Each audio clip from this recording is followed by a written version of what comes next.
Greetings in that divine name of His Imperial Majesty Emperor Haile Selassie I the First. Glory and honor in the name of His chosen Queen, Empress Waziri Menen. My name is Kwasi Bansu, aka the Chasmach Kwasi, aka Ras Kwasi, aka the Reading Ras, aka the Pan African Happy Man. I'm a creative industry attorney. I'm an author. I'm an artist. I'm an actionist. And right now, I am the host of Lion Voice Live. Welcome to Lion Voice Live and welcome to the Lion Voice Network, where the lions are telling our own story. Welcome to another Saturday morning edition of Lion Voice Live. Once again, we're having some technical difficulties. I don't know why the intro is not playing for the program, but we make it work here. We have a very special episode, so make sure you like, you share this with your network, send it out near and far.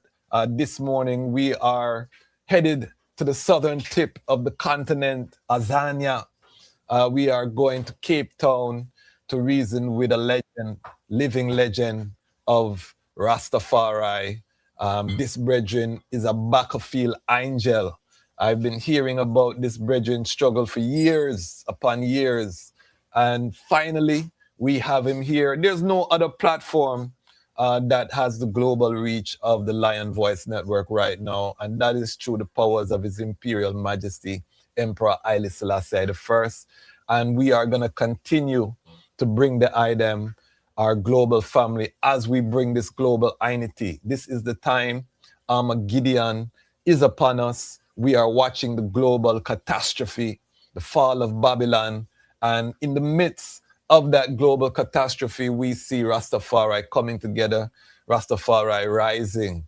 And we know that the only way for the victory is for us to break down these borders that we didn't create and to come together over land and sea for the ultimate victory. And today is one of those days where we come together. I also have a very special co-host that's going to be joining one of our bona fide brethren, attorney Marcus Goff. He's no stranger to the program, and he's actually one of the brethren that keep me up to date with this brethren's that we're interviewing today's progress. So we're going to have 3 Rastafari attorneys for the eye on a Saturday morning. You can't, sabbatical Isis, I mean? Judah is the lawgiver. And today we're going to deliver 3, a trinity of Rastafari attorneys. But we're going to go through the story of a brethren who has been fighting for Rastafari rights incessantly for over a decade. And trust me, it's a joy. So make sure you spread it out.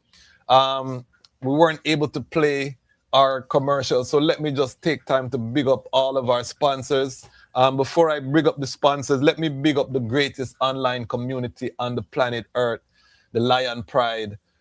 If you subscribe, you're part of the Lion Pride. And if you are here on a Saturday morning live, then you are extra special part of the Lion Pride. I know most of the item will watch this on the replay. Big up yourself, same way. But if you're watching live, right now it's 7 angels. Big up yourself anyway you're there. Remember, we are 53 strong monthly subscribers. We are going to be doing our first Lion Pride on Patreon grant this month. We're going to be sharing some of the joy with one of the Rastafari workers. If you want to become a part of that and be able to nominate someone, you need to join the Patreon. You'll have to join for at least 2 months before you're eligible. No, let me say 3 months before you're eligible to nominate someone. So come in, be part of the joy. Let me also big up iRoots Records, big up Ras Akashic. They have the largest selection of Akibeka records probably in the world. They have books from Frontline. Make sure you support iRoots Records. There's a code, Lion Pride. I'm going to see if the commercials will work at the end of the program like they did last time. And I have to do some troubleshooting because I don't like not being able to pay our sponsors. And then also big up to Conscious Reggae Concert. We're going to have another episode this evening with Ras Noah and an artist that's performing the Abyssinians live in Kingston, Jamaica. Make sure you tune in. We're going to be interviewing the Abyssinians tomorrow, pre-recorded.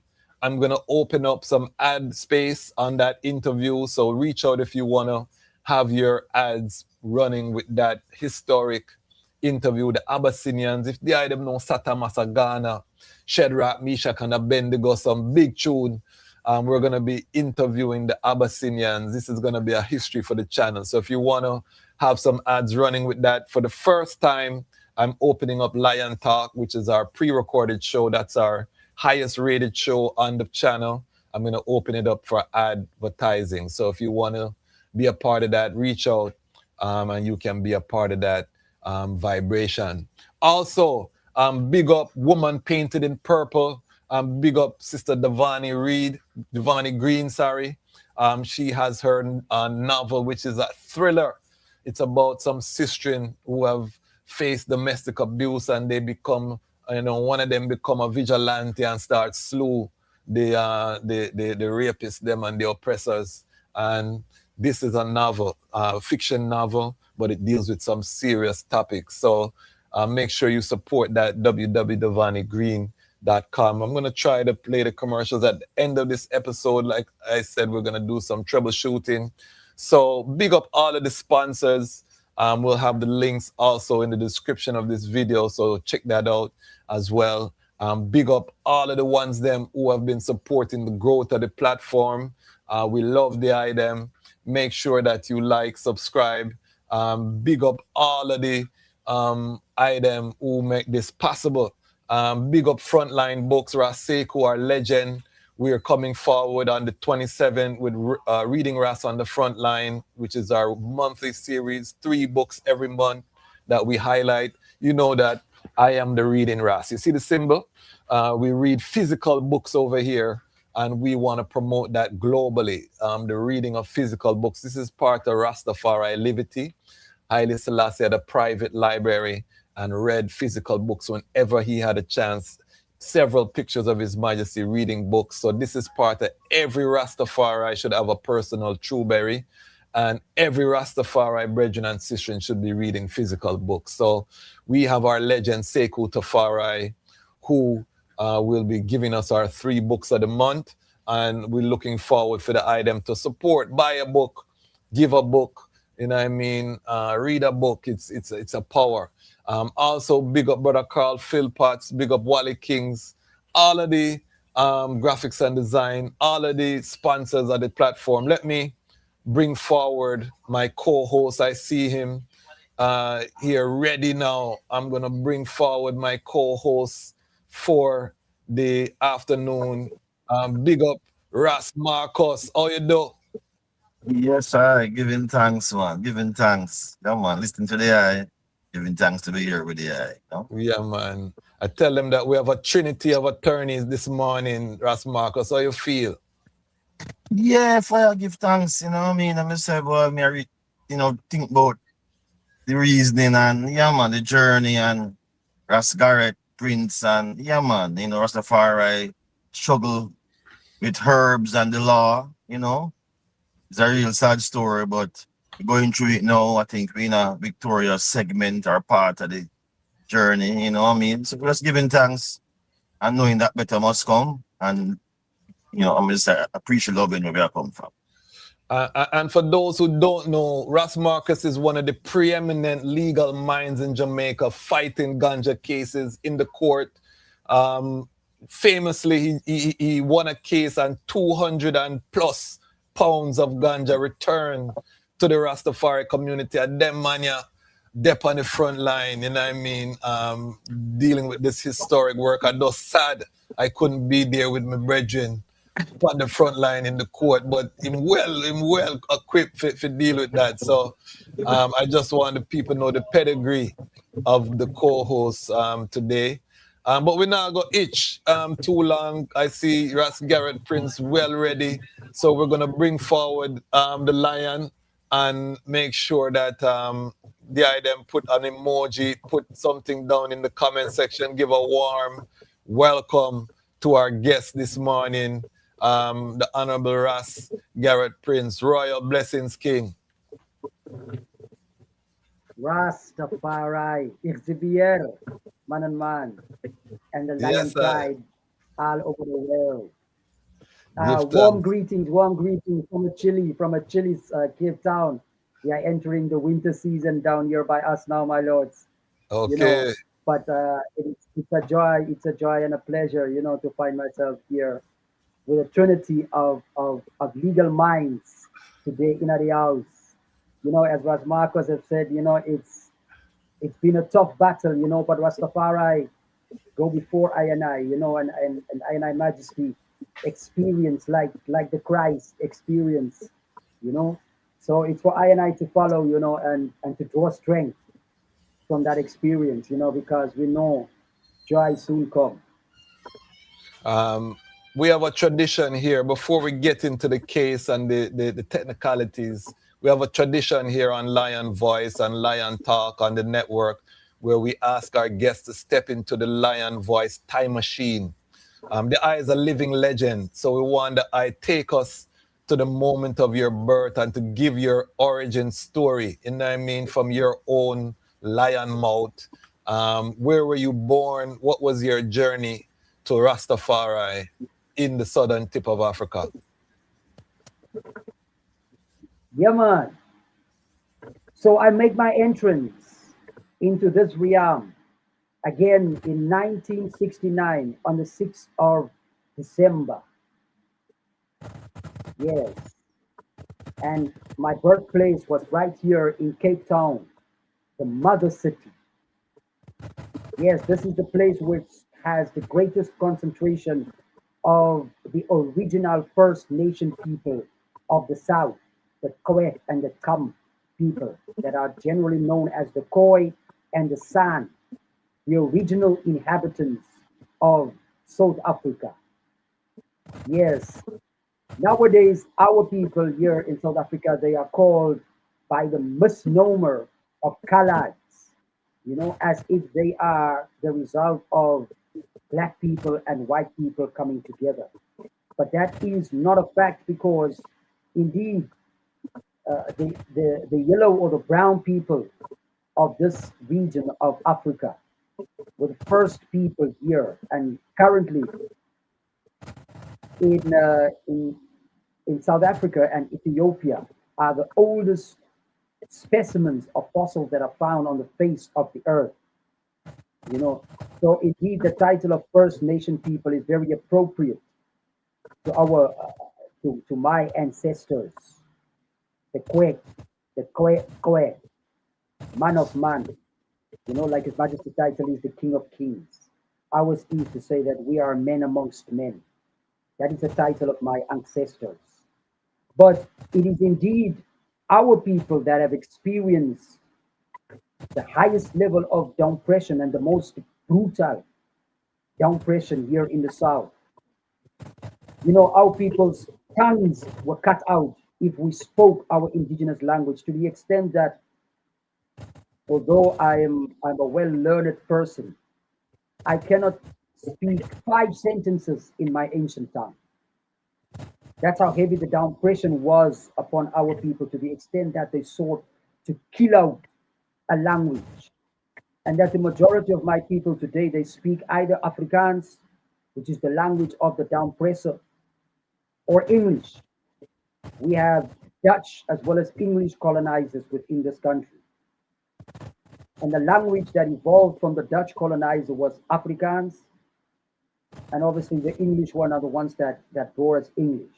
So I grew up speaking Afrikaans here in Cape Town. It's where I finished matric, and then I came to university right here at the University of Western Cape during the time of brutal apartheid, state of emergency within our country. That was in the late 80s. So I finished my first degree just on the brink of the transition into what is called constitutional South Africa. However, ironically, you will find that my first clash with the authorities was when they told me that my legal degree did not contain Latin, and therefore I could not be registered as an attorney or as an advocate within the country because my legal degree did not contain Latin. Whereas the government themselves, the university officials, were the ones who told us in my final year, we no longer need Latin. I had the wisdom and the foresight to postpone doing that course until my final year. And in my final year, we were told we no longer need it for our degrees. But when I sought to have myself registered as an attorney, at least for my articles of apprenticeship, I was told I could not. And I had to battle with the Minister of Justice at the time in order to have Latin removed from the legal curriculum in South Africa. So before I got involved in the whole ganja saga, I had to ensure that Latin, a dead ancient language that's not even spoken in Rome today, but was considered an essential in South Africa, to have that removed from our legal curriculum. And then in 97, when I finally managed to get somebody that was willing to employ me as a candidate attorney, I refused to apologize for my association with ganja and my acceptance of it as my sacrament. And as Rastafari say, the tree of life. I argued that it was a cultural and a customary practice amongst my ancestors to cultivate and trade with ganja. Kaha, that's how people probably call it. Because in our language we have the clicks. And it is that substance that was criminalized in South Africa. You'd be interested to know that South Africa, together with Egypt, were the first countries in the world to agitate for international penal or criminal regulations against ganja.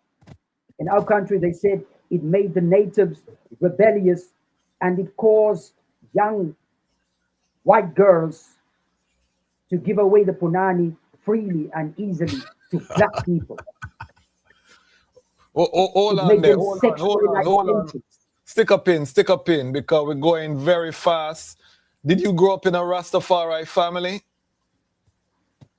No, I did not. My parents And were Christian. okay, so take us into what was it like growing up in South Africa as a descendant of the Khoisan, your high school days, as you know, were you in a mixed school with white and black youths, or how did that go growing up, and what was that like?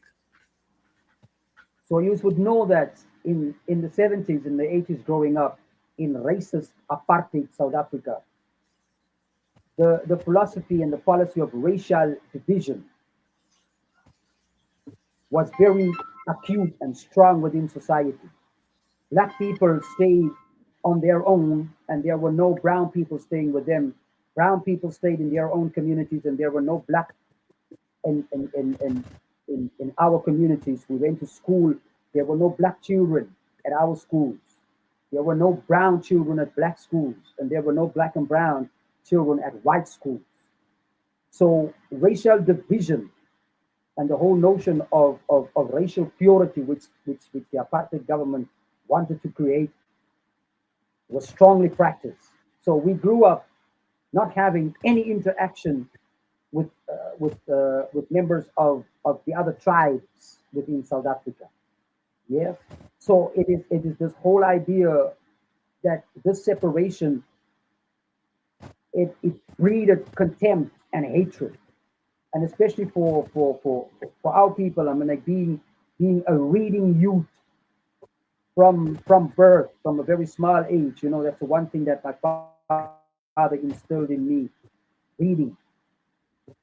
And you know, you got to understand. I'm like, why this division exists within our society. You know, and it caused one to question, but why is it that this must be? And it is only when starting to listen to reggae at the age of 12, that one started to get an understanding as to where this division comes from and what it represents within society. So really reggae was my first real teacher, the one that brought truth and consciousness in our lives, the ones that was able to provide answers to all of these burning questions that I had as a youth. So I must give thanks, to reggae. I mean, like my all-time favorite reggae musician is Herbert Winston McIntosh, aka Peter Tosh, and it is he that lit that revolutionary fire within me, that represented the cry and it manifests. He was the personification of the anger and the frustration that I was feeling as an indigenous South African. Not, as a kid, when we used to go and visit my aunts, we had to drive to a community where there was predominantly black people. And as a kid, I used to ask myself, but why are they mad at us? Why are they throwing stones at us? Why are they swearing at us? Because the apartheid philosophy was to teach the brown people that you're a little bit better than black people. In this country, it's like I read that in Jamaica there's the term bakraman. And I used to read that Yes. Bob was considered to be a bakraman. Yes, and so that's the color, right? So they were taught that, because they used to get a little more crumbs from the slave master. That's why they felt that they were better than the blacks. So that was the philosophy of the apartheid slave master: divide them and rule them. And they would rather have us fighting against each other. The typical Willie Lynch mentality Yes. that they instilled and cultivated amongst our people in order to ensure their own survival. you know. So as a youth growing up, I mean, like, you grew up with these tensions, and then really I was fortunate, at the age where you really start thinking for yourself, 13, 14, that Rastafari came into my life through reggae, and Okay. through reggae that I got to start questioning the Christian mentality, the popular view that was portrayed in the media, because all of these, they gave a very perverted view of the black person, of the indigenous person, and the world view that they painted for us, was through this European perspective. And it is really Rastafari that came and taught me black pride, through the music of Peter Tosh, Give Burning thanks. Spear, and Culture. Those Ah, were the ones that I really listened to. And reading the King James version, once I yes. adapted the Liberty of Rastafari, it is reading that King James version that really, that improved my English, because I grew up speaking Afrikaans, Yes. and I was determined to go to university to study in English, What and year are we reading the King talking James about? version. What year are we talking about when you started to listen to reggae music? Yo, 1983, 1983. It's like Okay. one brethren, I was doing grade seven, and a brethren came to school one day, and he said, my mother said I must take this cassette out of our house because it's not a Christian cassette. And he gave me Peter Tosh's Wanted, Dread, and Alive. Hot. So that was the first reggae me listened in my life. Rastafari is, that song, Yes.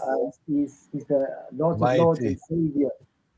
That song was just, it was so powerful, and is Mighty. the title track. So 1983, I got that one, and soon after that I got Equal Rights, and that just cemented, Peter Tosh as the foundation of reggae in my life. I remember the first were those time. songs banned? Were those songs banned at the time in South Africa? Ironically, no. Equal Rights came out, but there was only one track that was banned. Um, I can't get to the name of that one now, but the rest of the album we were able to hear in South Africa. Okay, okay. Burning Spear was not banned. So usually, I mean, they would allow these tracks, but sometimes, for instance, if the words were to be printed at the back of the LP cover, they would design a different LP cover in South Africa, and publish it without the lyrics. I mean, like Okay. that's how they feared the power of the spoken word. It's like, Word, sound, and but power. yeah, mystically. But generally Wow. speaking, I mean, like I grew up and we had access to these tracks, and then you had radio shows. I was saying the first time I heard Bob Marley was Redemption Song, and then I didn't quite like it the first time I heard it, you know. But as I grew, I mean, like, you could really see, I mean, like that was really Bob at at his fullness, at his most mature. And Yes. that song, it really, and when I get today, that's why we understand why it is such a classic. But as our understanding grew within Rastafari, we we improved, and our understanding grew.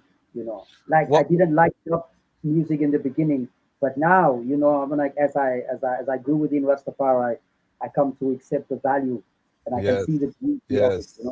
What was the first time you saw a living Rastafari brethren or sister? What was that memory? Yo, I saw one carrying a big music player on his shoulder, pumping out reggae, and that was just like, an image that stuck with me, you know. As a youth growing up here in Cape Town, because we moved from Western Cape to Southern Cape when I was 13, and I saw one Rasta, who had a big Africa painted underneath his door, and that Rasta man did not puff ganja at the time. I remember Manek, he was also a man that was very much into reading, and promoting reading. And Manek, he was into the Marxist philosophy at the time, as such. But the Rastas that the first community was in Naisna. That was where I completed my matric, and that is where I encountered the first Rastafari community. The ones that is, you might have heard of Judah Square. Yes. Yes, those items around there, they are my elders within Rastafari. Okay. Legendary, legendary. So what year did you start to embrace Rastafari and what was that journey? Oh, so I started practicing the liberty in my second year at university. So Okay. around about when I was 19. What year was Yes, that? 1989. Okay. Yes, that was also the year in which I became an italist. Okay. Yeah, so from that Iowa, until now,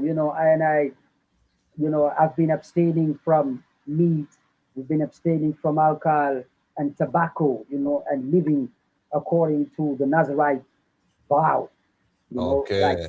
Okay. from that Iowa, yes, I. Does the eye eat fish? No, my brethren. Okay, because some man will say them ita, but they will eat some fish and suck two bones sometime too. So we will No, he's no clarify. vegetable, my brother. Um, did you have any knowledge? Because this is so interesting. Because let me show you a comment here. A brethren said the term Afrikaner was originally used to describe mixed ethnic people in southern Africa. Example, bastards. But you're pushing back against that and saying that really it's not mixed race, that you are really the descendant of the Khoisan, because that was my understanding, that colored was mixed race people, but you're pushing back against that. Did you have knowledge growing up that you were descended from the Khoisan or what? You know, because this is very interesting to I, this distinction with colored people in South Africa? Because outside, we are taught that they are mixed race children from the Afrikaners, the Dutch, and the Africans, you know, the Xhosa and the Zulu and those things. So give us some clarity around that. Yeah, man. So as a youth growing up, like the way that the down pressers classified the people in South Africa. So you had whites, the Caucasians, Yes, and they classified us as coloreds. The brown people in this country they classified as coloreds, and then you had blacks, and you yes, had Indians. So those were the racial groups within South Africa, right? yes, So the ones that were treated favorably were the whites, obviously, of course. and then came the Indians because they were the first indentured slaves in South Yes, Africa, okay. right? And then there was brown people because obviously they were the ones who normally they worked in the houses of the slave master, and then you had Yes, black people who were, you know, the colloquial term is the field nigger and the house nigger, yes, right? yes, So in this country you find that brown people, I grew up thinking that I am a Cape colored. That's how they described me on my birth certificate. It is yes, only within Rastafari that I got the consciousness of tracing, but where does my ancestry come from? Who was I before the advent of the Caucasians or the white people, as they like to call themselves in this yes, country? And it is there where we discover, you know, I mean, like the Khoi Khoi and the San people, because there is a difference between the different the tribes that was here in the south, right? okay, But the idea that the San people, you know, because they like more like the Chinese, they are shorter than the Khoi, yes, yes, and they were the traditional hunter gatherers as such, whereas we were more pastoral here in the south, right? okay, But you find that the Sun people, I'm like the reason why, because people won't naturally settle in the desert. You know, people settled there because that was that was the safest for them away from the downpresser who used to hunt us like sports, right? Some of us, yes, we endured here in the Western Cape because we we were a conquered people at the end of the day. So we had yes, to live with with the downpressers as such. So you find that it was brown people that was in greater proximity to whites as opposed to blacks, right? The black people were condemned to the previous homeland within South Africa. And it's only with the start of the mining industry that there was a greater interaction between blacks and whites. okay, And that is also like within the country where you see where the first talks about criminalizing cannabis started, because they saw that it was cannabis that was breaking down the idea of racial separation within the country. You know, as they okay, were saying, the ganja bring one love amongst people, whereas they wanted to keep people apart. okay. So you're saying that the majority of colored people in South Africa are not the result of racial mixing, but they are descended from the Khoi and the San peoples? Is that what they are saying? 100%. 100%. Now, obviously, you have the reality of, as the one comment said, of Basker people, which are Yes, basically the result of a white person having sexual intercourse with a black person, and the yes, result is then a mixed race child. You know, yes, like the Obamas or the Tiger Woods of this world, yes, yes, right? yes. So those people indeed are within South Africa, but they are a small percentage of the original brown people of this, Okay, because as a result of our geographical location, you find that our skin colors are brown or yellow, right? Whereas Yeah, those who are because further a up lot, and closer to the equator, they obviously much darker than yes, us. But it's yes, it's it's it's all about geography at the end of the day. Africa is a very mix of tribes and people. And for us, your racial classification or the tone of your skin was never a concern for our Yes, people. It yes. was the colonial invader that brought this idea as part of their divide and rule policy. Okay, And I love it.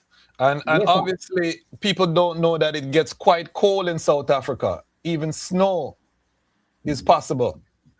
for real, in certain parts, even in Cape Town, although you find that much more to the north, that's so that's between the Free State and Lesotho. That's where you get like some of the coldest, and especially the idea of snowfall. Although here in the Western Cape, it's a rarity. It's not that common, but Yes, yes. indeed you do get that. Whereas, and this is obviously, I mean, like, why white people, I mean, like, they love Cape Town because it's much, I mean, like, it's closer to their Yes, it's climate and stuff. cooler. It's They cooler. go much better than Europe. Let me get in my co-host. Did you know these things, co-hosts? About the Khoi and the San people and the colored. Did you know these things? Because I'm learning here. This is brand new for I. Well, family, I want to tell you, listening to this is, what we learn and what we experience in the Caribbean, same way. Same way. How slave, field slave, separation along lines of color and race and complexion, and geographic location, and trying to colonize certain lands and keep people separated from each other based on this social hierarchical structure. It's all the same colonial shit system. Whether it be British, Dutch, wherever the colonizers them come with that attitude and mentality. So I'm here listening, and it's the same thing we have here in the Caribbean. And in Jamaica, the whole Caribbean, the word bastard is really bastard in the English version of the term. It's the same thing it means. You know what I mean? And this is the concept again coming from a white supremacy perspective that the colonizers brought. You know what I mean? And then bastardization is interracial mixing outside of the Christian virtue of wedlock. So it's the same thing, my brother, but they listen and I go through, you know what I mean? And I hear and just really understanding even better how the colonizing structure and an Yes. accident, a construct is a plan, is a design, right? Manufactured and imposed upon black people across the globe, my brother. See me understand? I'm hearing reggae music same way. Ras Gareth. Yeah, it will go through said way for you because look in the society that the colonial system give me. There's nothing that tells you who you are or connects you to the history outside of the colonial experience. You know what I mean? So it's Rastafari message through the reggae music, empower I and I to really lift up and rise up, first of all, by thinking outside of the colonial construct and to be able to now re-identify with the roots and the struggle for liberation. You know what I mean? And I mean, it just remind me of South Africa and Jamaica of a particular history. You know what I mean? And the apartheid system and the evils of that, it hurts to this day. Because we know said that was again calculated in the so-called 20th century. You know what I mean? And the ills of it all, still, despite I know the efforts and the constitutional reforms and the reconciliation, so these are just some of the whole journey of the colonial and the colonial fight, of Rastafari that we've really been able to, give thanks for Rastafari same way, you know what I mean? Because of the liberation that we overstand and analyze through Rastafari reasoning, you know what I mean? Make we be able to even manifest these things that we're doing today because we overstand the shit system. But for the one them don't really understand the thing. See me I say? And so we give that. I didn't know about Ras Gareth Prince and connection, you know what I mean? And so forth, ancestry and that particular ethnographic detail, you know what I mean? But I'm very, very interested in this time because we know about the sun, otherwise derogatory called Bushmen, right? And so Yes. forth. And also from an intellectual property law perspective, people around the first that were able to negotiate that collective agreement, around some benefit sharing and and the son been there in the film. The film that was done The gods many years must be ago. So busy. Yes. yeah, I mean, I remember watching these films as a youth, you know what I mean? And so forth. And I remember watching the apartheid system crumble before we as a youth on TV, you know what I mean? And so just listening this make me feel very empathetic, for know what the one them go through during them brutal times there. I mean, I've done so many studies on some of the laws that were structured into Africa, for Bantu people and these things. Wicked. Some slave-like laws in the 20th century. You know what I mean? Terrible. You know what I mean? So let's give thanks to Africa family being able to survive and persevere and prevail. You know what I mean? There's more work to be done and give thanks, Ras Gareth say, yeah man, they are really come through, with all this inspiration coming through the 70s down to now, Yeah man, give thanks. Positive, positive. And we have Dr. Paliani from Malawi tuning in. Big up all the way Malawi family them. Family, make sure you share this to your network live. We have Ras Gareth Prince. We have 3 Rastafari attorneys. We're going to get into the legal cases. We're now going through the history of one of our legends in Rastafari movement, Ras Gareth Prince, who has been on the front line of this struggle for Rastafari rights. And this is International Morality Month on the Lion Voice Network. We're celebrating the 90th anniversary of His Majesty's speech to the League of Nations, June 30th. So this is very appropriate now that we have Ras Gareth and we are addressing Rastafari rights. And there's a case that just took place. We're going to get there, but I want to get now into your early days of Rastafari, embracing the movement, Ras Gareth, and what were some of the opposition and the challenges in the late 80s, because that was a time where, it was still apartheid South Africa when you embrace Rastafari. So what were some of those challenges, putting on a covenant, being from a quote-unquote privileged class, the colored people? I know it must have been not, your parents as Christians probably weren't that happy with that choice. What were some of the challenges in those early days? With Rastafari being depicted in the media, through the eyes of drugs and criminality. I remember growing up in my own household. My father said that Kaha was for criminals, tsotis, scollies, as we would say in Afrikaans, gangsters. Yeah. But he himself smoked tobacco and he drank alcohol. And I could say that he was addicted to both. So I grew up in a society where, drinking and alcohol was normal activity. My father did it. My favorite uncle did it. My favorite teacher did it. My preacher did it. My principal at school did it. And nobody questioned that. But the usage of cannabis or ganja was associated with drugs, crime, and deviance. So growing up as a Rastafari, especially with the dreadlocks, you are a dreaded person.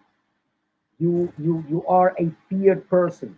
As Elder Banuela used to say, the black art man. The one that is rejected by society, treated with impunity.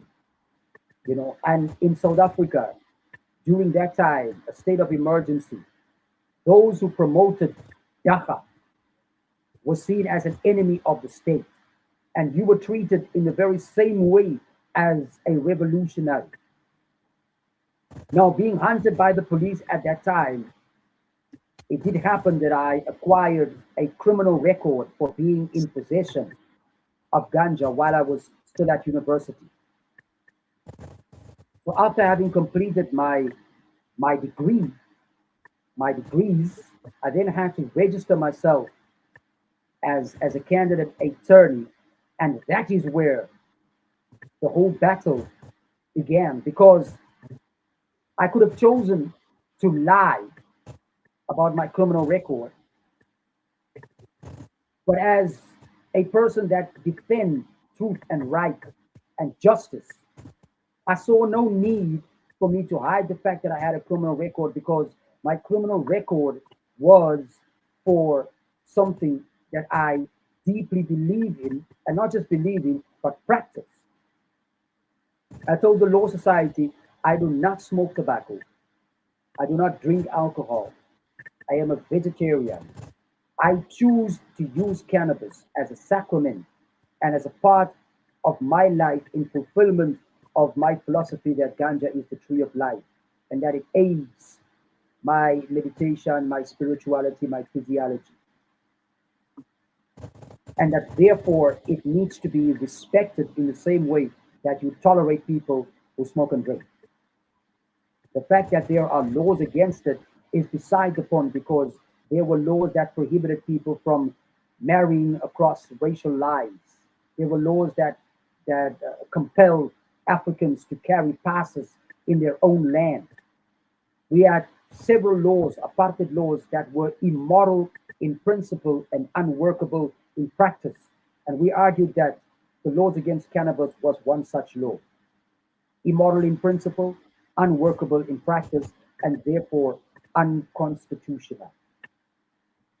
Now, I'm telling you, Braden, growing up as a Rastafari in the 80s, in the 70s and the 80s, was a crucial time. And in the same way, as Rastafari experienced in Jamaica and in the UK and in America, I'm sure, it was brutality, Bridget. Pulled by your locks get cut off, you get thrown in jail, mandatory prison sentences for having small amounts of cannabis. It was brutal.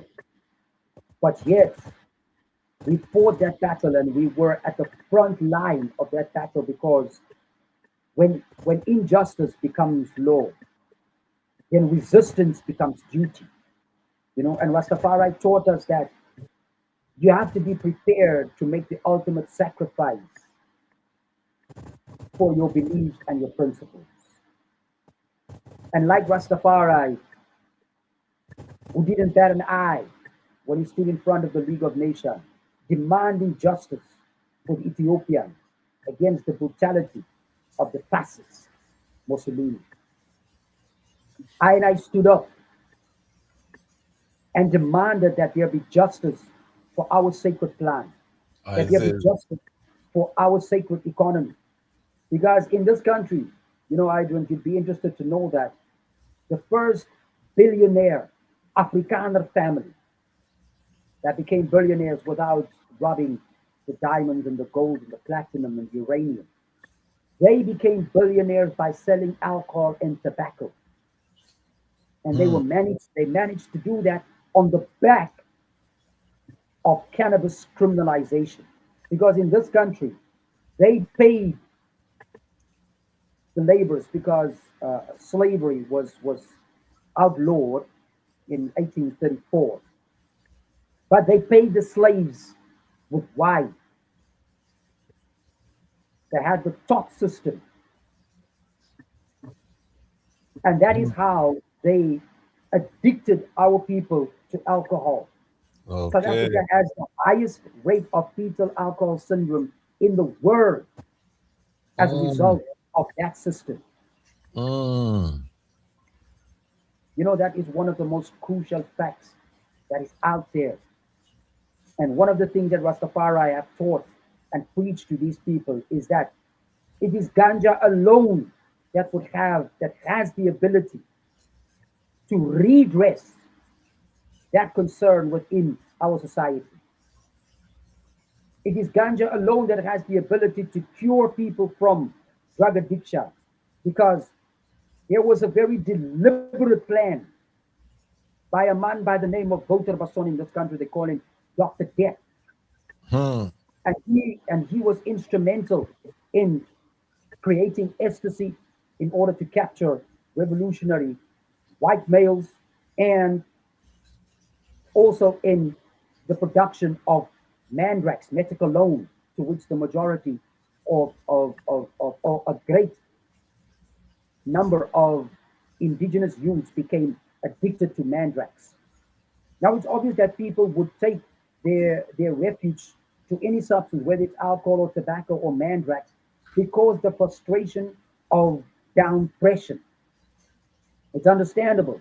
And Rastafari is the living proof of those who managed to withstand that temptation and to have the principle of separating themselves from wine and drugs and strong drink and to stick with cannabis as their sacrament.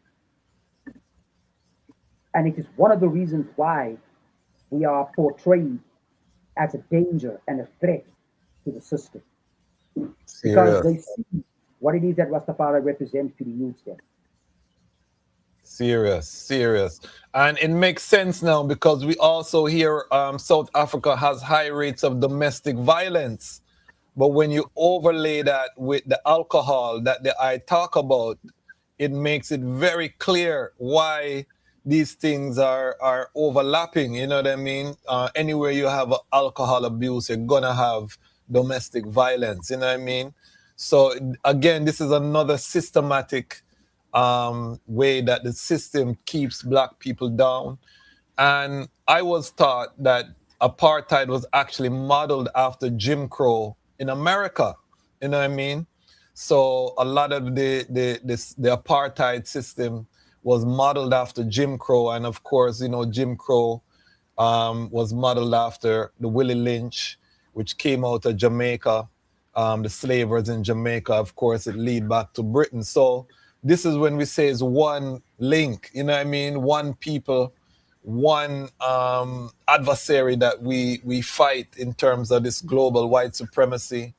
Um, it really serious, you know what I mean? And I give thanks for the I principle or principle.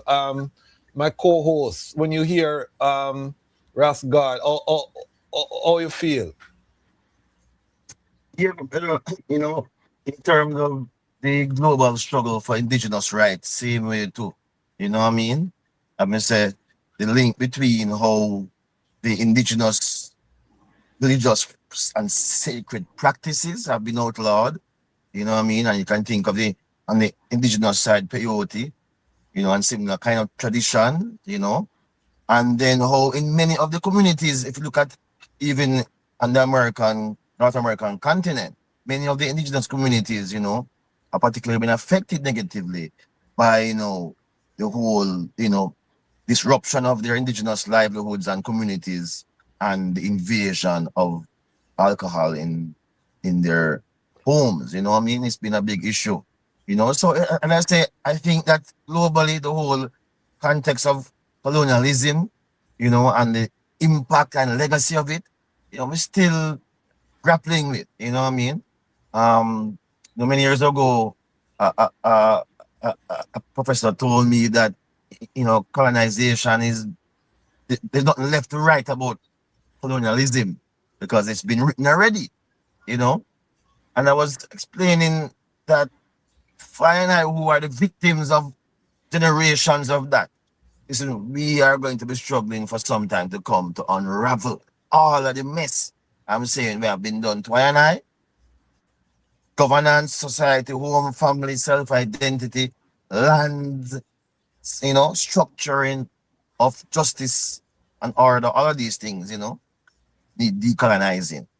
And I'm gonna say we have to keep on talking about these things, so then people say, oh, these things are long time gone things. I say we are going to and have been, struggling to be able to overcome some of these things. You know what I mean? And so I think sometimes, we don't share enough information amongst ourselves as family.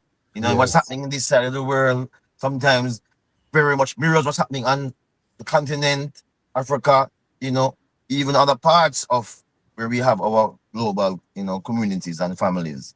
And so nowadays we don't have technology, we should be really utilizing more, to keep in touch more, share information more. Because I tell you, the colonizers them and your colonizers them very much have them conferences and Zoom calls and organizing and Yeah, strategizing man. internationally against and ideally, you know what I Yeah. mean?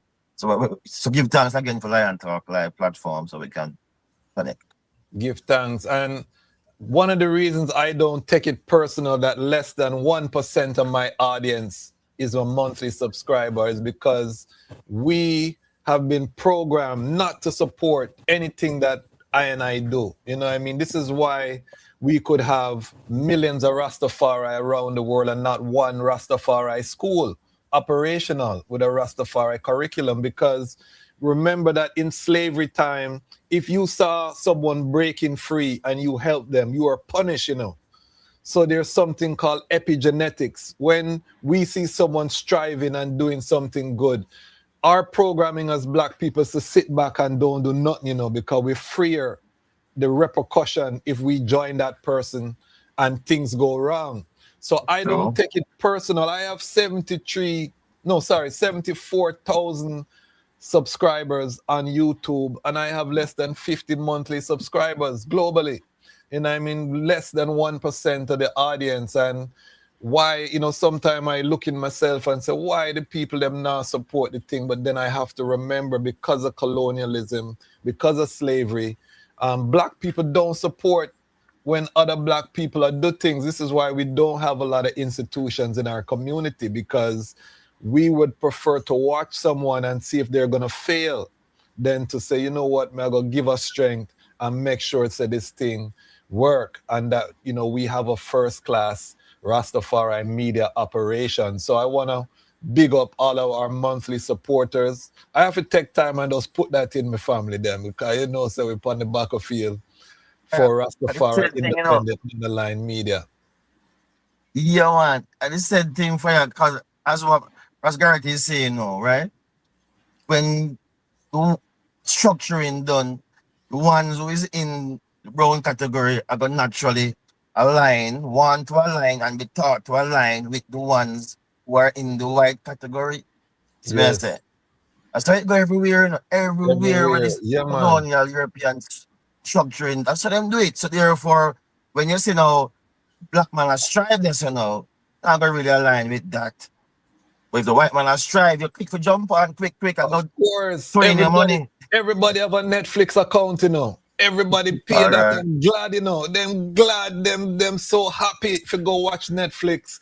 And when they see a Rastafari platform, them a watch and say, who is this bridge and why am I chat so much? You know what I mean? Very much But try, very it much is a try. program, is a program that there, and this is why we are here to destroy and dismantle these You know, one mental of the chains. wise, one of the wise men, one of the wise men in South Africa, Sanusi Vuzu Amazulu Credo Mutwa, is famous traditional doctor, bush doctor. He was the personal physician to the Zulu king. In his first book, he wrote, "The one that is first to walk past the village of the cannibals usually ends up in the pot." Now that explains why you see that our people would rather sit on the sideline, you know, and as Rasquazi was saying, and you know, because they fear that you might fail, and they fear what might happen if you were to associate yourself with that cause. You know, people fear about landing in the pot, but Yes. there has to be those, you know, who's got the courage and the foresight, you know, like His Majesty in 1935 when he had to go into exile.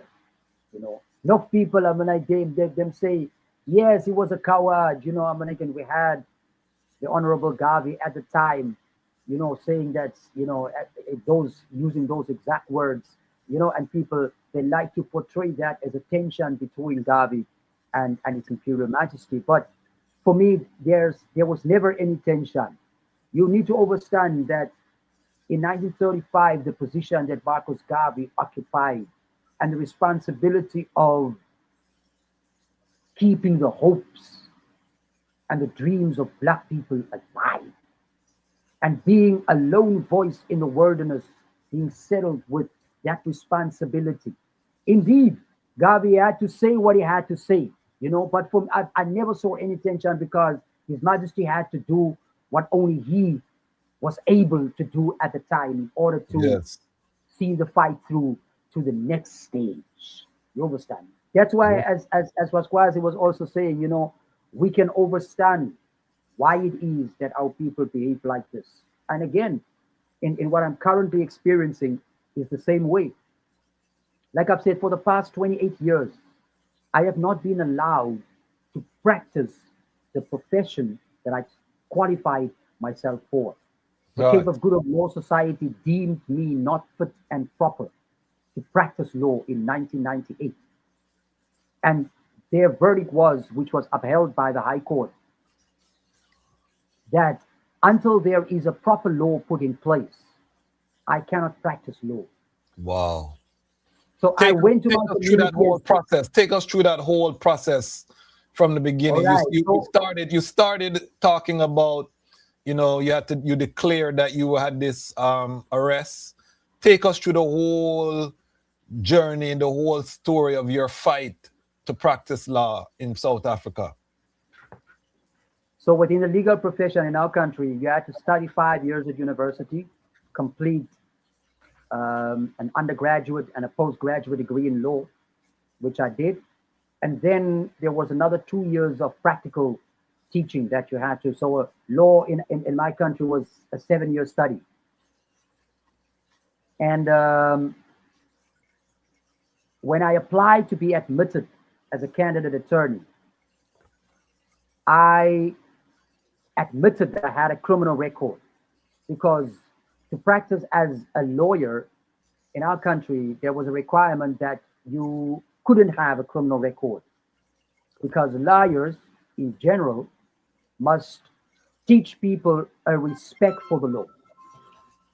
And a lawyer that actively promoted people to break the law was not considered fit and proper to practice law. But ironically, in 1954, 44 years before then, Nelson Mandela, the famous Nelson Mandela, he was also a practicing attorney. And they were actively encouraging people to break the past laws. The past laws was that wicked law that compelled black people to carry documentation with them that said that they were allowed to be in white areas at certain times. If you did not have this authorization on you when asked for it by a police officer, you could be arrested for violating the past laws. So the ANC and as well as the PAC, the liberation movement in South Africa, they were actively campaigning for the abolition of these laws, right? So the Transvaal Law Society then at the time sought to have Nelson Mandela stripped of his lawyer's license on the basis that he was not fit and proper because he was actively campaigning for people to break the law, which a lawyer could not do. So and the High Court during the height of apartheid decided that no, Mr. Mandela's political views did not impact on his ability to practice as an attorney. I was saying that the fact that I use cannabis sacramentally in the privacy of my house does not impact on my ability to practice as an attorney. And because this is my culture or my religion, my way of life, I should be allowed to do that. The Western Cape High Court said, no, the laws against dacha serves a serious purpose within this country, and that the government's duty to ensure the protection of the nation's health and safety, that weighed more than a minority group's right to use dacha. And they couldn't even grant me an exemption, me or the Rastafari culture or movement, an exemption to practice, to use cannabis for sacramental purposes, right? Because they said that the government's duty to protect health and safety weighed more. So on that basis, I was declared not fit and proper. But ultimately, you find that when the Constitutional Court gave judgment, I lost 6-5. Five judges felt that an exemption could be granted, and 6 held it could not.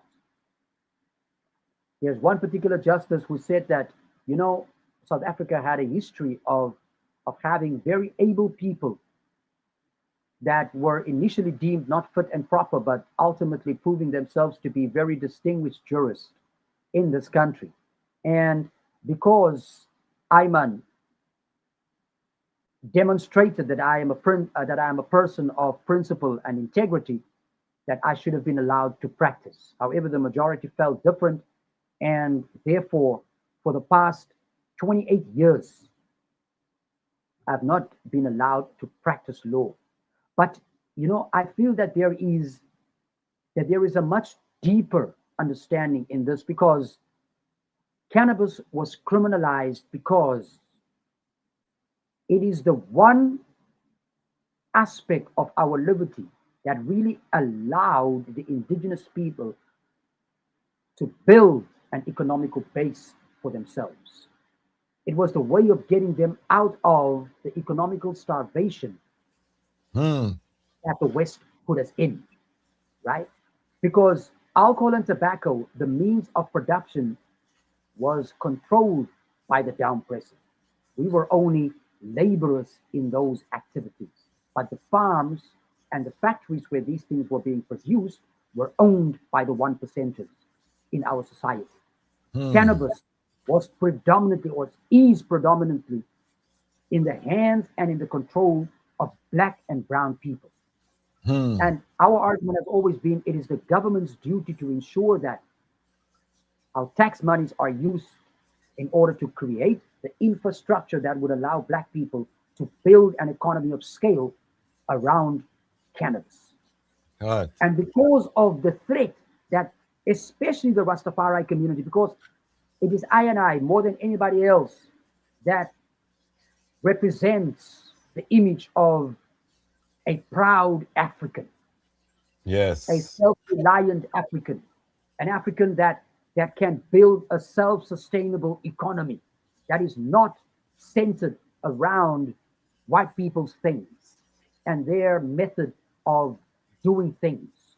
So ganja has always been, as Rastafari has taught us, an issue of being in control of the tree of life, of a tree that has the ability to improve your civil and political life, your social economic life, as well as your environmental life.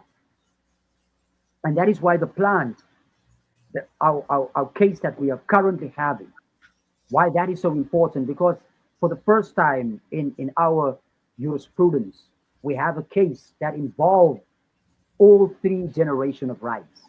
Your first generation rights, which are your civil and political rights, your second generation rights, which are your social economic rights, and your third generation rights, which are environmental rights. Our constitution guarantees all three of those rights holistically.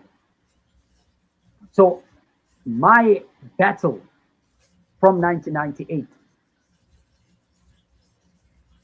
until 2012, basically when I brought my second constitutional challenge. So I was unsuccessful, and right up until 2012, I was in my house, and I had cultivated. I had 81 plants, 20 odd flowering plants, and I had 50 odd. Um, I had, yeah, that was still in veg, and the police then came to my house without a warrant and forced their way in and found my grow. I was growing for my own sacramental and medicinal purposes. Yes. So that case is the one that ultimately resulted in the liberation of cannabis within South Africa. Because remember God. earlier I told you that we were the first country in the world to agitate for international criminal laws against cannabis. In Yes. 2018, we became the first country in the world to legalize cannabis for adult purposes. Hot. There was state in America that allowed purposes, but there's never been a country where adult usage of cannabis was allowed for all adults. Mm-hmm. So it's poetic justice. That South Africa, after being the first to agitate for international criminal laws, then became the first country to have it free for all adults. Wow. So take us through that case, that historic case. Yes. H, my brethren, they say the wheels of justice grind slowly but surely. I've been wondering recently who came up with the saying. The one thing that we know for sure is that it grinds slowly, Yes. you know, and the facts that it grinds, I mean, like that is something that I am not sure about because we have not had justice in this country for black and brown people, the First Nation people of this country. The Constitution of South Africa, that is so marveled over by people all over the world, is not worth the paper it is written on for our people, right? Right. Because your civil and political rights, your rights to be treated equal, your right to be treated with dignity, all of those are meaningless if you don't have food, clothes, and shelter. What dignity do you have if you are jobless, if you are desperate, right? Now, and even within Rastafari, having been faced with this situation, as Burning Spear sang, make work if there ain't work. That Hmm. was the philosophy that, the Honorable Marcus Messiah Garvey taught us. If there ain't work, make work. When he asked Black man, where is your Minister of Finance? Where is your Minister of Trade and Industry? And because he didn't solve those things, he set out to create those things. And that is what we learned from Mr. Marcus Garvey, and that is what Rastafari tried to incorporate within ourselves. And that is what the message that we've been bringing to government. So when I came to court in 2017, when I challenged the laws, well, actually, in the matter was only heard in 2016, and judgment came in 2017, and then that judgment was confirmed by the Constitutional Court in 2018. But when I Okay. came to court to challenge this, I came to court on the basis that the power of arrest that the police have in respect of cannabis crimes, I argued that that power was unconstitutional because the discretion of the police was not informed and that power is not narrowly interpreted and exercised. So I was arguing that the police are abusing this power. And I said that the power of arrest, it simultaneously impact on my equality rights, my dignity rights, and my freedom rights. Because I am being deprived of my freedom for engaging in an action that cigarette smokers and wine drinkers are free to engage in. Right.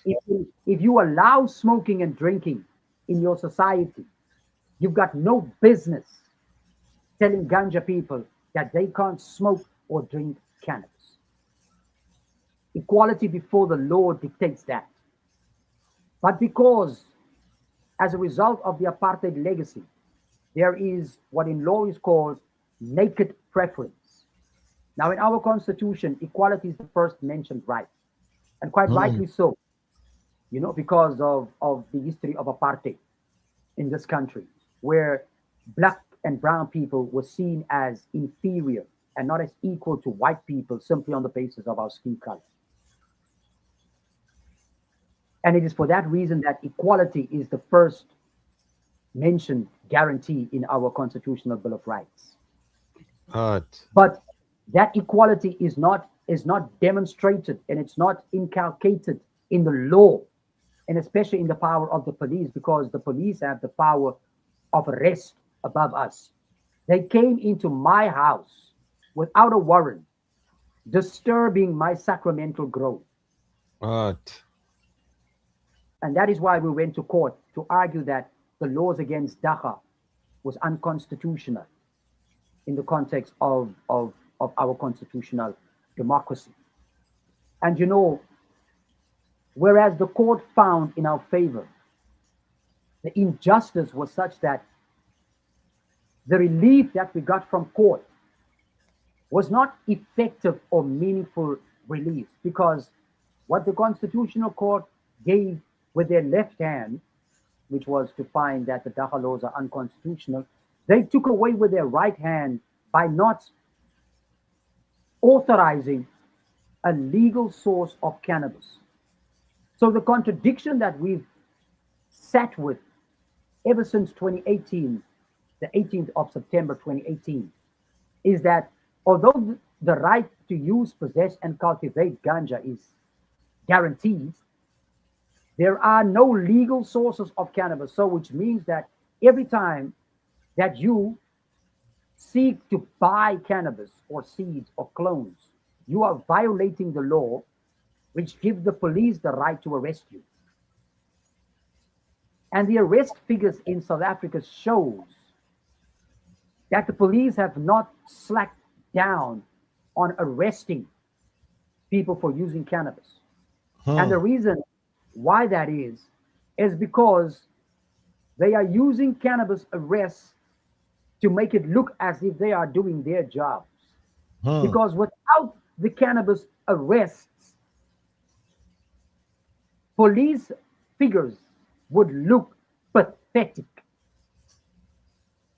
Criminals are running circles around the police.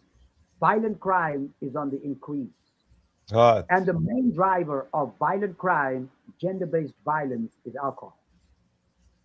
Yet alcohol is not considered to be a drug worthy of being on the Drugs and Drug Trafficking Act. Neither alcohol or tobacco is on the Drugs and Drug Trafficking Act, but these two substances they are the direct cause of 100,000 deaths in this country every year. God. It cost our country 100 billion rand a year. That's the cost to our society and our economy. Alcohol and tobacco cost the country 300 billion, but the taxes we get from these industries is 200 billion. So the deficit is 100 billion. That's the cost to society. Not to even factor in the other costs: loss of lives, gender-based violence, loss of work hours. That's what it costs our society. But nobody is thinking about criminalizing these two substances. Nobody is thinking about declaring a pandemic as a result of these 100,000 deaths. But in respect to cannabis, our tree of life, of which there is no evidence of it causing any deaths, and whereas there is evidence that this is a multi-billion rand economy. Government themselves say it's a 28 billion rand economy. But in respect of that economy, there is no freedom for our people. And what we see, and this is the tragedy, my brethren, we are seeing apartheid 2.0 in relation to the plan. Now, apartheid was this philosophy that sought to distinguish between people on the basis of color, class, or creed. What they are doing with ganja is that they are distinguishing between the cannabinoids of the plant, and they are treating CBD with favor and benefit, but they are saddling THC with burden and criminalization. Now, the ganja that I use as a sacrament is high THC ganja. The ganja that naturally grows within South Africa is considered to be high THC ganja by the government. Yes. Because local varieties of cannabis in our country contain between 5 and 20% cannabis, THC. Right? So that is considered high THC varieties by the government of South Africa. And that is considered to be a danger to our people, which is the height of hypocrisy. Because the real dangerous stuff, the stuff that's been demonstrated by science to be dangerous, that's been demonstrated by criminologists to be dangerous. Those things are tolerated and they are available in every community in South Africa. But yet cannabis, which is the healing of all nations, are being treated as if that is the poison that society must be protected against. So our current court case is about championing the indigenous economy. It is about championing an indigenous plant that has the ability to be the center of a green economy. We are saying that there is nothing that prevents the South African Democratic Economic Region, SADC, from becoming the next OPEC. Because we have the ability to produce green oil for the whole world. South Africa can be this South African region, can be the OPEC, the Saudi Arabia of green oil. We have that potential. But it is because we have that potential that we are experiencing this level of downpression. The Italians knew the value of His Imperial Majesty and the strength of Ethiopia. Yes. And that is why they sought to destroy it. Really? And it is that same resistance that we are facing here in South Africa today. They know the value of cannabis. They know the threat that it poses to the pharmaceutical industry, to the alcohol industry, to the tobacco industry. And once cannabis are allowed to compete with these industries, it's over for them. That is why they have to cling onto their vestiges of privilege and benefit for as long as they can. And it is for that reason that they have to continue bad mouthing I herb and I culture and I way of doing things, because we are representing and championing Rastafari and the indigenous way of doing things without any apology. And it is for that reason that we must be painted as the boogeyman, as the black-eyed man. But as the elder Bunny said, it is the black-eyed man who becomes the wonder of the city. The stone that the builder refused shall be the head cornerstone. Art. So, my question for the eye, going through this great tribulation that the eye went through, how did the eye survive not being able to practice law? How were you able to survive all of these years from an economic standpoint? I survived serving my community through legal advice, but predominantly I survived by growing cannabis in my back room and selling it in the front room. That's what I did. I used the tree sustained me all of these years. So whereas the Babylon system might say that I was a drug dealer, I was spreading joy and consciousness in my community by trading with plants. If I am a criminal for growing plants, then I'm a criminal. And I'd continue to be one until my very last breath. But I knew and I know that the terrorists of yesterday can become the saint of tomorrow. So what we know is that our ancestors told us to have a symbiotic relationship with our environment.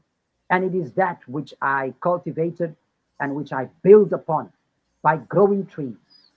Because I know that by growing trees, I provide oxygen, and the fruits of this tree provided joy and consciousness to the members of my community. And in that way, I was keeping my community safe from the attacks of the system. So the herb sustained me, my brethren, and this is another sad irony. Ever since the victory that we got in 2018, the ability of our people to hustle has become much, much, much more difficult. Because now, Okay. the ones who never paid with their blood, their sweat, and their tears, they are now the ones that is front in Control. line to reap the benefit of this plan. Yes. Because the Yes. wicked Babylonian system, now we've seen in our country that those with power, money, and connections, they now open up shops in central business districts, the CBDs of all of the major provinces. And they are allowed to trade openly. But the people that are living in the ghettos, they are the ones that are still being hunted because in South Africa, you have this anomaly that the government tells us that trading in high THC cannabis is prohibited. But these people that are able to pay $1,500 or £1,000 per month for rent, they are allowed to trade. But our people who live in the ghettos, they are still hunted by the police who are using cannabis statistics to make it look as if they are doing their jobs. Brethren, cannabis arrests make up 16%.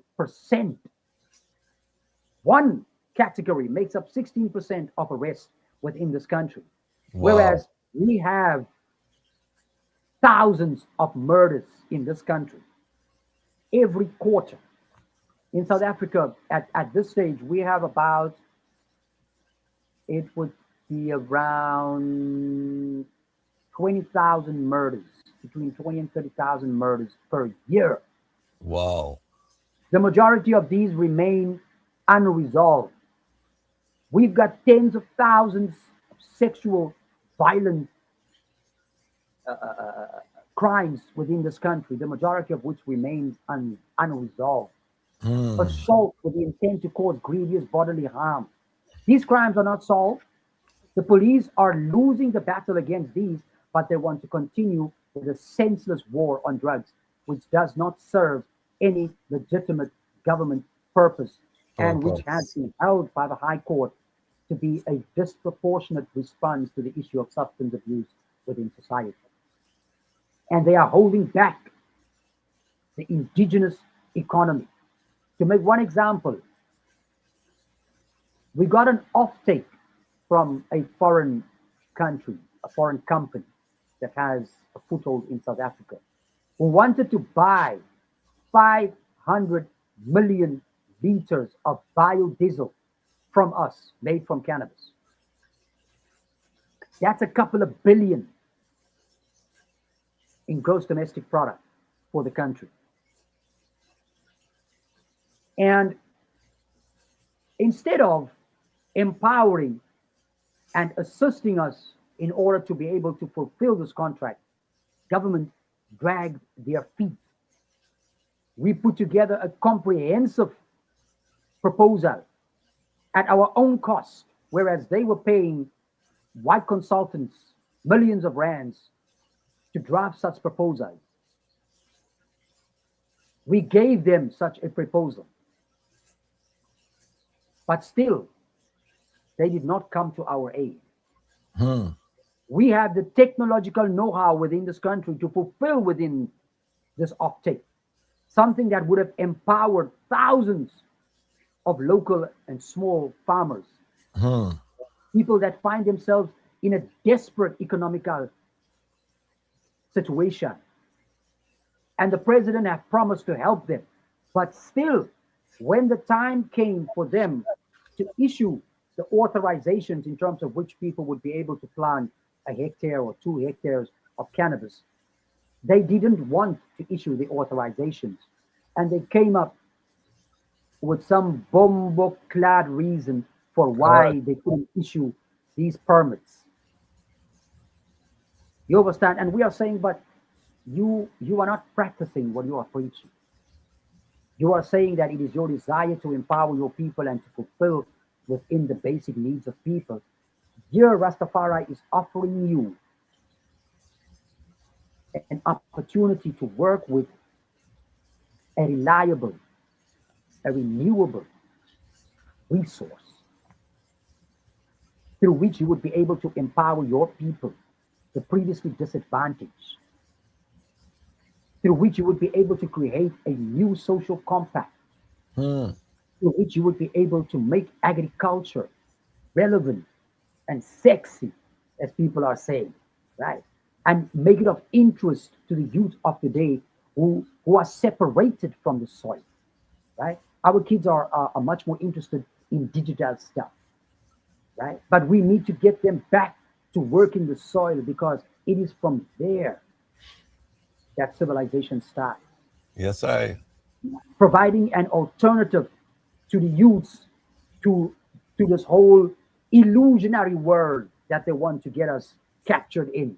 The Babylon system is the vampire sucking our children into that pit of desperation and illusion. We offered them a real and concrete method of redressing that, but still they are not interested, which shows us they are not bona fide. Serious, serious thing. Ras Marcus, I want to turn it over to the eye. You're hearing what the Honorable is saying about the ganja legislation. The eye has been on the front line in Jamaica. So I just want to turn it over to the eye in terms of ask some questions and some inquiries that the eye may have based on the work that the eye is doing in Jamaica. Yeah, yeah, man. Give thanks, give thanks. Boy, Ras Gareth, we still shocked, because I really thought that, based on the Prince 2 decision, that you would have been able to have gotten called to the bar, you know? And so we still try to process that one because I can't stomach to know, say you still have that unjust hurdle. Honestly, that sounds very surprising. You know what I mean? I'd love to really understand how come, honestly, how come is it that despite all of what has happened internationally, all what has happened in terms of even the constitutional court in South Africa and its perspective on ganja, you know, why wouldn't a renewed application for you, even despite the criminal conviction for what we know is historically, one might say, an unjust conviction. Certainly in Jamaica, now we've had a whole, expungement process and all of that, recognizing ganja should not have been criminalized in those respects. So why isn't that application now or from since wouldn't have been successful for you to be enrolled? I'm really troubled by that. You know, I I spoke with him in last year. I had a meeting is it late last year or early this year? That I had a meeting with the Law Society, and in which they have said that, technically speaking, I could make application right now, and they would consider admitting me to the bar, right? As we would say. However, I'm saying that how can you admit me to the bar at this stage when the very reason why I was considered not fit and proper has not yet been eradicated, because the condition under which I was to be allowed is if there was to be a constitutional law in place that allows usage of cannabis in private. That law is not yet in place, despite the fact. So the Constitutional Court found that the law was unconstitutional. It gave the government 2 years to remedy the law or to remedy the defects in the law. The government has taken 6 years. Well, they have taken 8 years because that law is not yet in place. The president signed it into law over objections. I petitioned the president not to sign the law because the law is still immoral in principle and unworkable in practice. He signed a law into place that doesn't tell cannabis people where they can source cannabis from legally. It guarantees a right that is not practically manifestable. And for that reason, that law is irrational and unconstitutional. And that is why it is being challenged in my latest court application on that very same basis. And so if I were to be admitted as an attorney now, technically speaking, the police can still arrest me. And I could still be convicted of a cannabis offense. And in this time, it would have been dealing in dacha. Because if you read the definition of what dealing in dacha is under the new law, it's ridiculous, my brother. That definition is so broad that it encapsulates practically every activity within it. If I were to gift you cannabis, right, that could be considered dealing under the law, right? If I were to, if I were to carry it for my grandma, go help her to take it to her house, cut it for her and take it to her house, and if she were to bless me with a couple of buds for that, that is considered dealing. That definition is so ridiculous, and especially bearing in mind that in the current atmosphere, there's no legal source of cannabis. So whenever you seek to buy it from somebody else and that person sells it to you, that's dealing. And you can be convicted of dealing and subjected to 10 years imprisonment for doing that. 10 years imprisonment, still they want to give people who trade in cannabis. There's some murderers that get 10 years in jail. I mean, like, obviously, if it's homicide, you could get 10 years. For murder, I mean, like, more, you could get a life sentence. But taking somebody's life could land you for 10 years in jail. But they want to send somebody who deal in cannabis to jail for 10 years. So my ability to practice law, it has to be holistic and it has to be meaningful for me, right? Because I didn't sacrifice 28 years of my life. It's like, it's for 28 years, I've been in a professional Robben Island. I'm sure that the Idrins, you will know that in South Africa, political prisoners were kept on Robben Island, where they were kept in isolation from the rest of the other prisoners in South Africa, right? Now, I've been in a professional Robben Island. There was one Idrin in South Africa. He's in my view is much more famous than Nelson Mandela, and that's Robert Sobukwe. On Robben Island, he was kept in further isolation. He wasn't even allowed to mix with the prisoners that was on Robben Island. That is how much they feared Mangaliso Robert Sobukwe. Now, he was the founder of the PAC, whereas Nelson Mandela was the founder of the ANC. Now, where these two Idrins split was when Nelson Mandela and the ANC said that South Africa belongs to all of the people that live within it. Mangaliso Sobukwe said Africa belonged to the Africans. So the ANC, was more concerned about accommodating the white people and saying that they have equal share in the land than us. But Mangaliso Sobukwe wasn't prepared to compromise with that people. And he said that South Africa belongs to the South Africans, to the indigenous, the Aboriginal South Africans first. And that's the philosophy that, Marcus Garvey taught, that Sam Brown taught, that Edward Wilmot Bladen, that they all taught. Right? And it is that philosophy that I still advocate. Africa for the Africans first. This is our country first, before it belongs to white people or Indians or Chinese, whoever came after us here. And I've always seen myself, as the Sobukwe of this cannabis fight, and it is for that reason that I find that you know Mangoliso Sobukwe, he died a poor and broken man without seeing his vision or his dream fulfilled.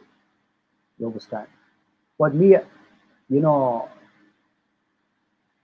this has been my calling, and I'm proud to have answered my calling. I'm still confident that I will see justice within my time, and that Rastafari will bless the sun to shine upon I and justice to shine upon I and I community. I've been with my wife for 23 years. And she's the one that has had to endure the sacrifice with me. You understand?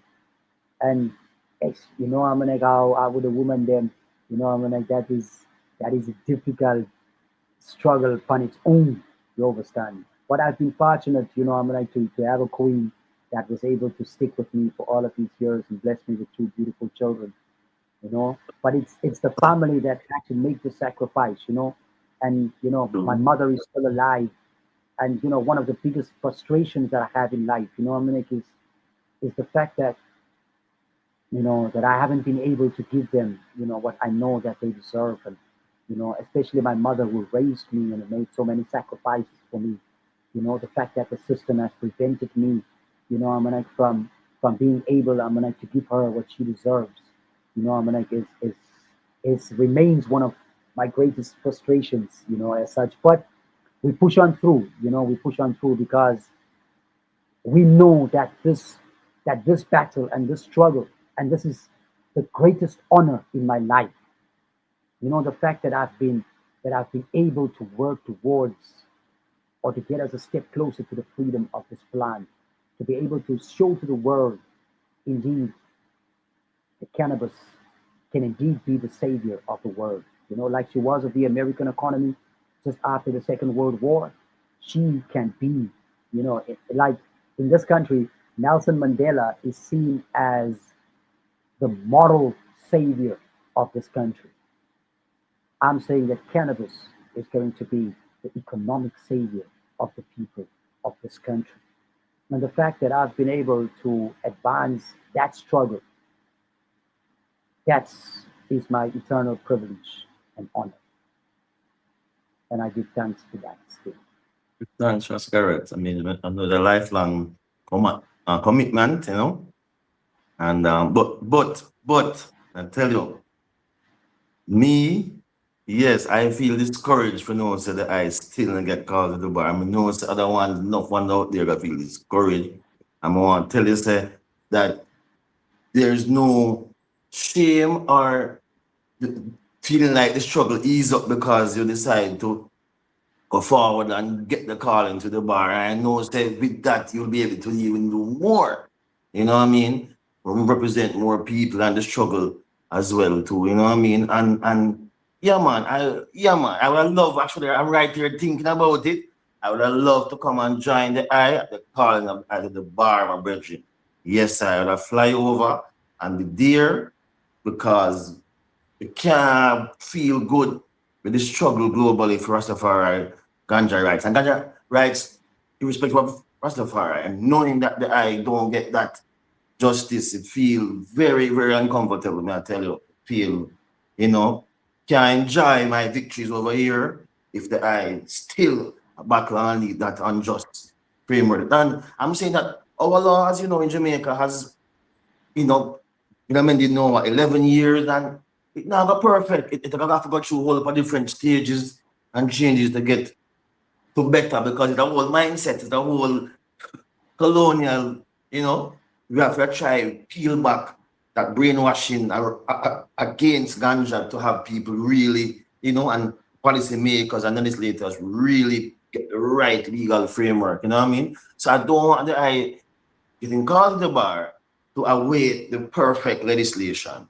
You know what I mean? Because that is indefinitely in the future. Yeah, man. So I encourage that in that regard. So let me ask Ras Prince, because you know, as a researcher in this area, as well as a practicing lawyer, we have to always know the law. And I see a whole lot of cases there I bring forward.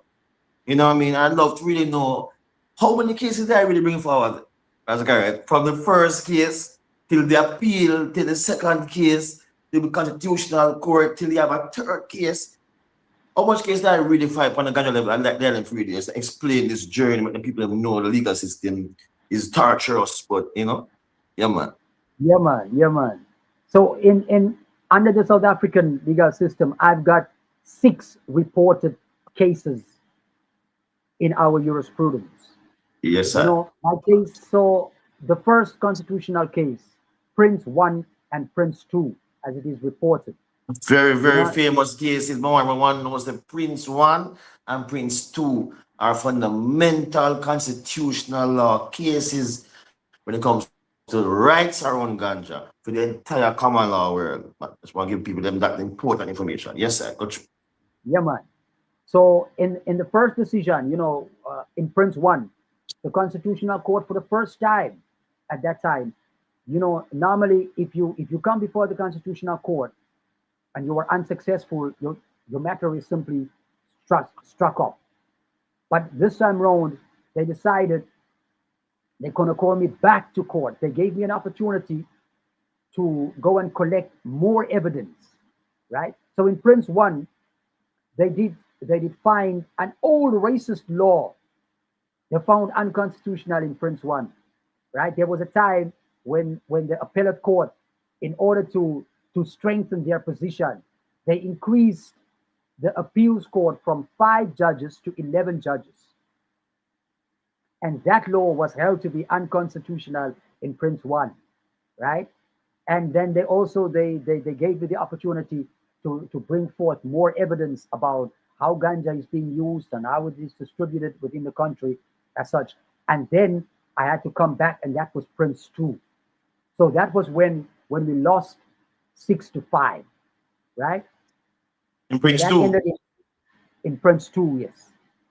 That's the judgment in which the majority found that they they put their thumb on the scale of criminal law enforcement, and the minority said that you had to consider it from the perspective of reasonable accommodation, right? But the minority was 5 and the majority was 6. And just to emphasize those two, Rashpit, that dissenting judgment, I'm telling you, has now been the cornerstone of a lot of other progressive cannabis jurisprudence. Because we have some case law in the Exactly. Caribbean where that dissenting judgment in Prince 2 is now the foundation. So I have to give thanks again, even though sometimes they might lose a case, you know, somehow righteousness prevail because the dissenting judgment is the one that is today referred to primarily from Prince 2, you know? Blessed my king. It is, and it is that exact sentiment, where the dissent of yesterday will become the majority of today, Yes, which sir. is So true. which was the same reasoning that I relied upon in Prince 3. So Prince 3 is the judgment that brought about the freedom of ganja for all adults in South Everyone. Africa. Yes, sir. Give thanks. Yes, Important yes, yes, work. yes. Important. Give thanks. Yes, sir.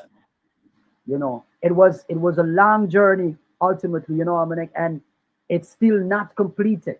The journey is still not complete, you know, but we they are still, my brethren. And as long as Rastafari give us health and strength and breath, I shall continue on this journey, because we know that the herb is for the healing of the people, spiritually, physically, physiologically, culturally. The herb is the healing. And it is what the world needs. We can appreciate love the fact that truth at times might be offensive, but as Bob said, it's never a sin. And the truth must be spoken, you know, no matter what it might bring about, truth must be spoken, and I will defend that truth, you know. So the current legal matter that we are engaged in would be the Yes. seventh would be the seventh reported decision. and then there's going to have to be and this one might go past the Supreme Court of Appeals. So they ultimately might end up being 9 reported decisions. You know, my brother, and 9 in the science of numerology is the perfect number. All right. All You right. Good understand? times. You know, and it's just a mystical number as it is. Hopefully, I'm like, well, it looks like that's where it's going to end up at the end of the day, you know. But we hope that effective and meaningful relief will come after the one that we are having now on the 31st of of July, because the current application that we are bringing is brought in 2 parts. There's a part A and a part B. The part A is on a semi-urgent basis because we are asking for interim relief pending the finalization of of of the determination of Part B, where we challenge the constitutionality of the act. Right now, we are saying we need interim relief against the police and against the Ministry of Trade and Industry, which are preventing small farmers from from coming aboard for this biodiesel project. That's what we're asking in Part A, which is being heard on the 31st of July, So and then the let's be Part B clear. will be So let's be heard. clear on part A. So Yeah, part A, you're saying you're asking the court for it's like a injunction to prevent the police from continuing to harass small ganja farmers until the law is properly put in place. That's it? 100%. Okay. Yeah, man. That's Part A. Okay, Yeah, part man. A. Yeah. Yes, yes, sir. Just give me one sec.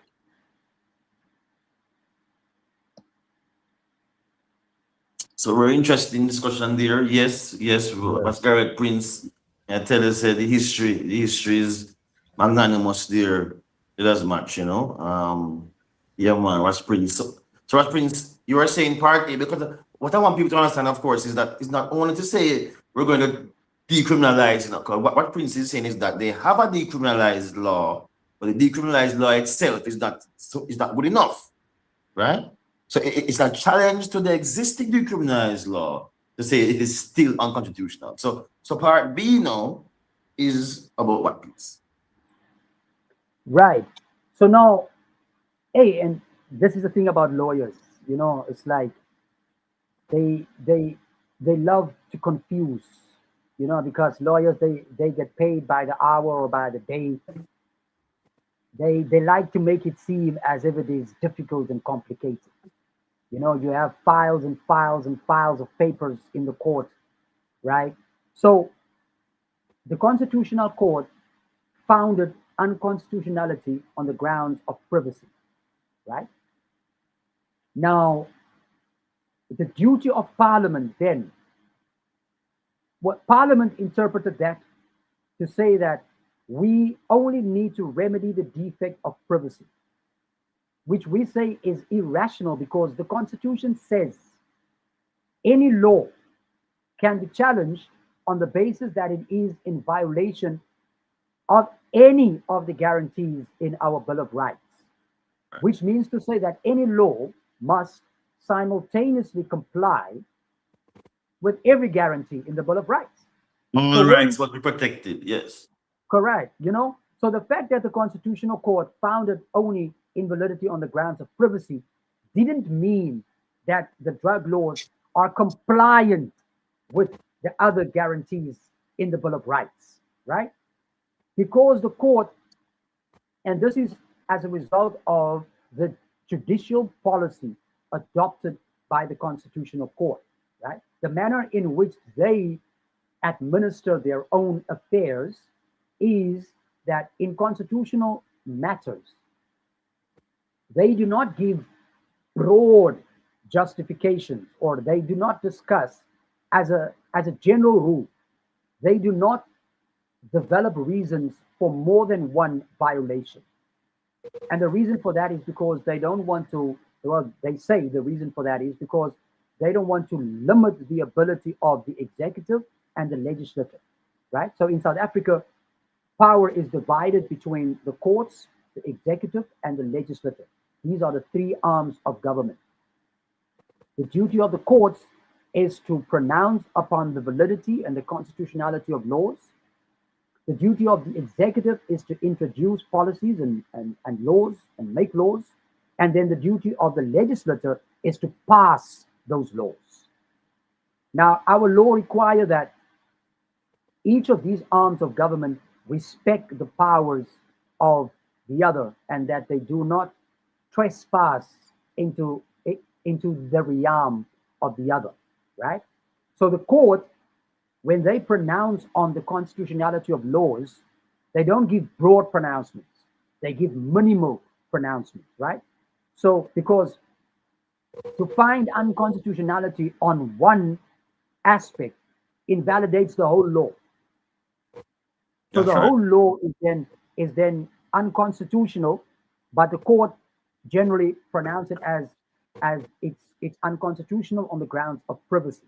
So when you develop a new law, then it is the duty of Parliament, the legislature, the lawmaker, to ensure that the new law complies with every other guarantee in the Constitution. But But that should be a this is given. not what Eh? they do. That should be a given. They must know that. They must know that. Exactly. That's This Gareth. is Yeah. logical. But they then went and they made a law that only guarantees and caters for privacy.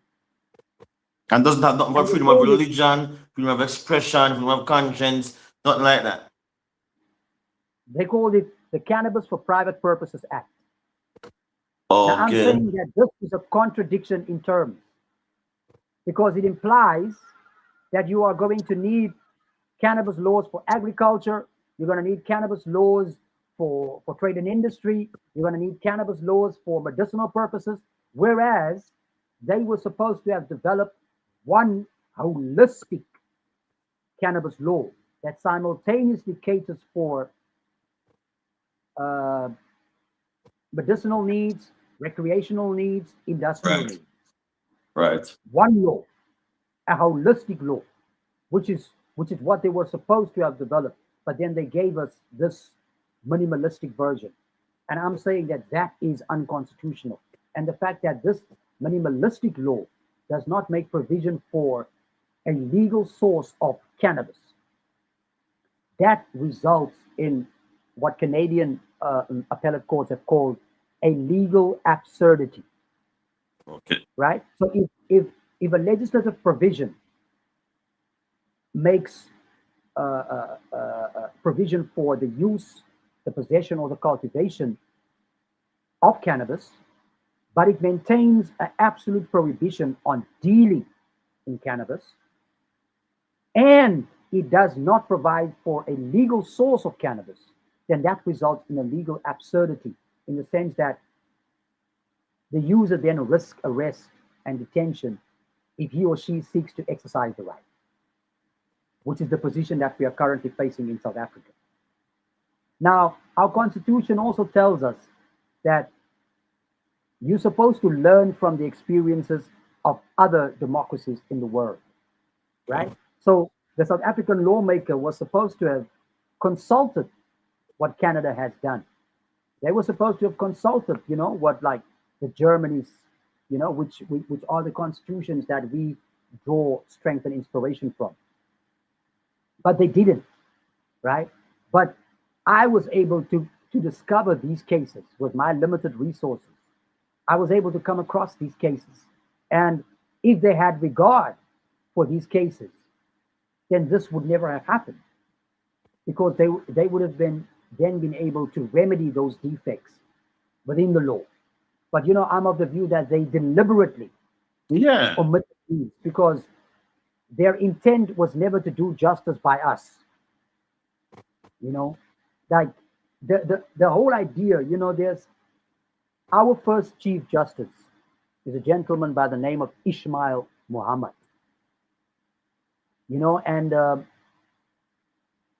he was the one who said that the aim of our society is not to be a society of law and order, But ours is to be a society of justice. Law and order are only the tools that are used in order in the pursuit of justice.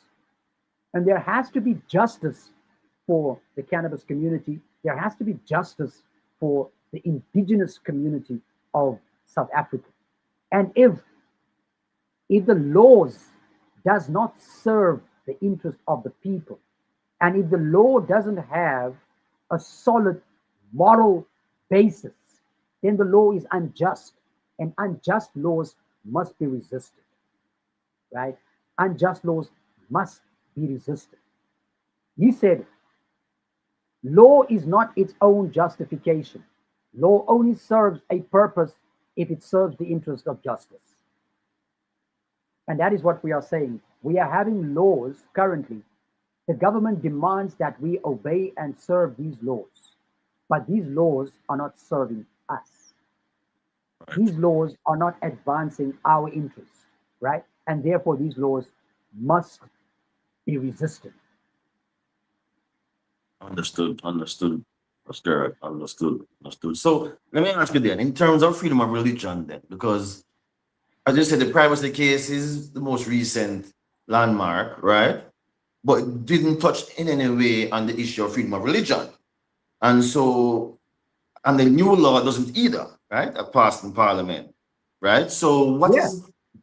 what is the freedom of religion? What is the Rastaman status right now then in the streets and in the communities in South Africa in regards to ganja and the law? Or You daga, know, daga. in theory, we have sacramental rights because you have the right to cultivate it. The congregation has the right to cultivate it. Every individual has the right to congregate it in their yard or wherever. And the priest, in theory, would have the right to cultivate it at the tabernacle. And the priest would be able to distribute the sacrament during religious or cultural services, in theory. But because the priest cannot buy clones or he cannot legally buy seeds, you find that the right is meaningless, right? So, whereas in theory you have these rights, you cannot legally manifest them because you run the risk of being arrested. Now, as I understand it, in Jamaica and in some other Caribbean countries, islands, that you they have sacramental rights. Yeah, Is, that's is right. that correct? Yes, that's Yeah. right. So how does the purchasing of the product, of the final product, how does that work? Right. So it's yeah, in the law there is still this prohibition on selling, which is still considered dealing, right? So we still have that issue as well too, you know. And so they prohibit the sale, but within these sacramental spaces, or as they call them, places of worship in the law, you can have, possess, smoke, share, distribute, and then with authorization of Ministry of Justice, you can also cultivate, you know. Um, and so within those spaces, what we have really done as a community in ourselves in exercising our rights is to develop a system where we have contribution. One can get herb, they can contribute, whether it's cash in kind, other kinds of produce or services, etc. That's really how the spaces have been able to sustain it. Because of course, as you say, there's always this problem. Even if you look at other laws, even from way back when, when we look at Amsterdam's regime and other regimes that were doing these things some time ago, until now, there's always this issue where the law doesn't really care about how you get it and doesn't seek to protect that aspect. And so, as I say, you're exposed in that area, you know.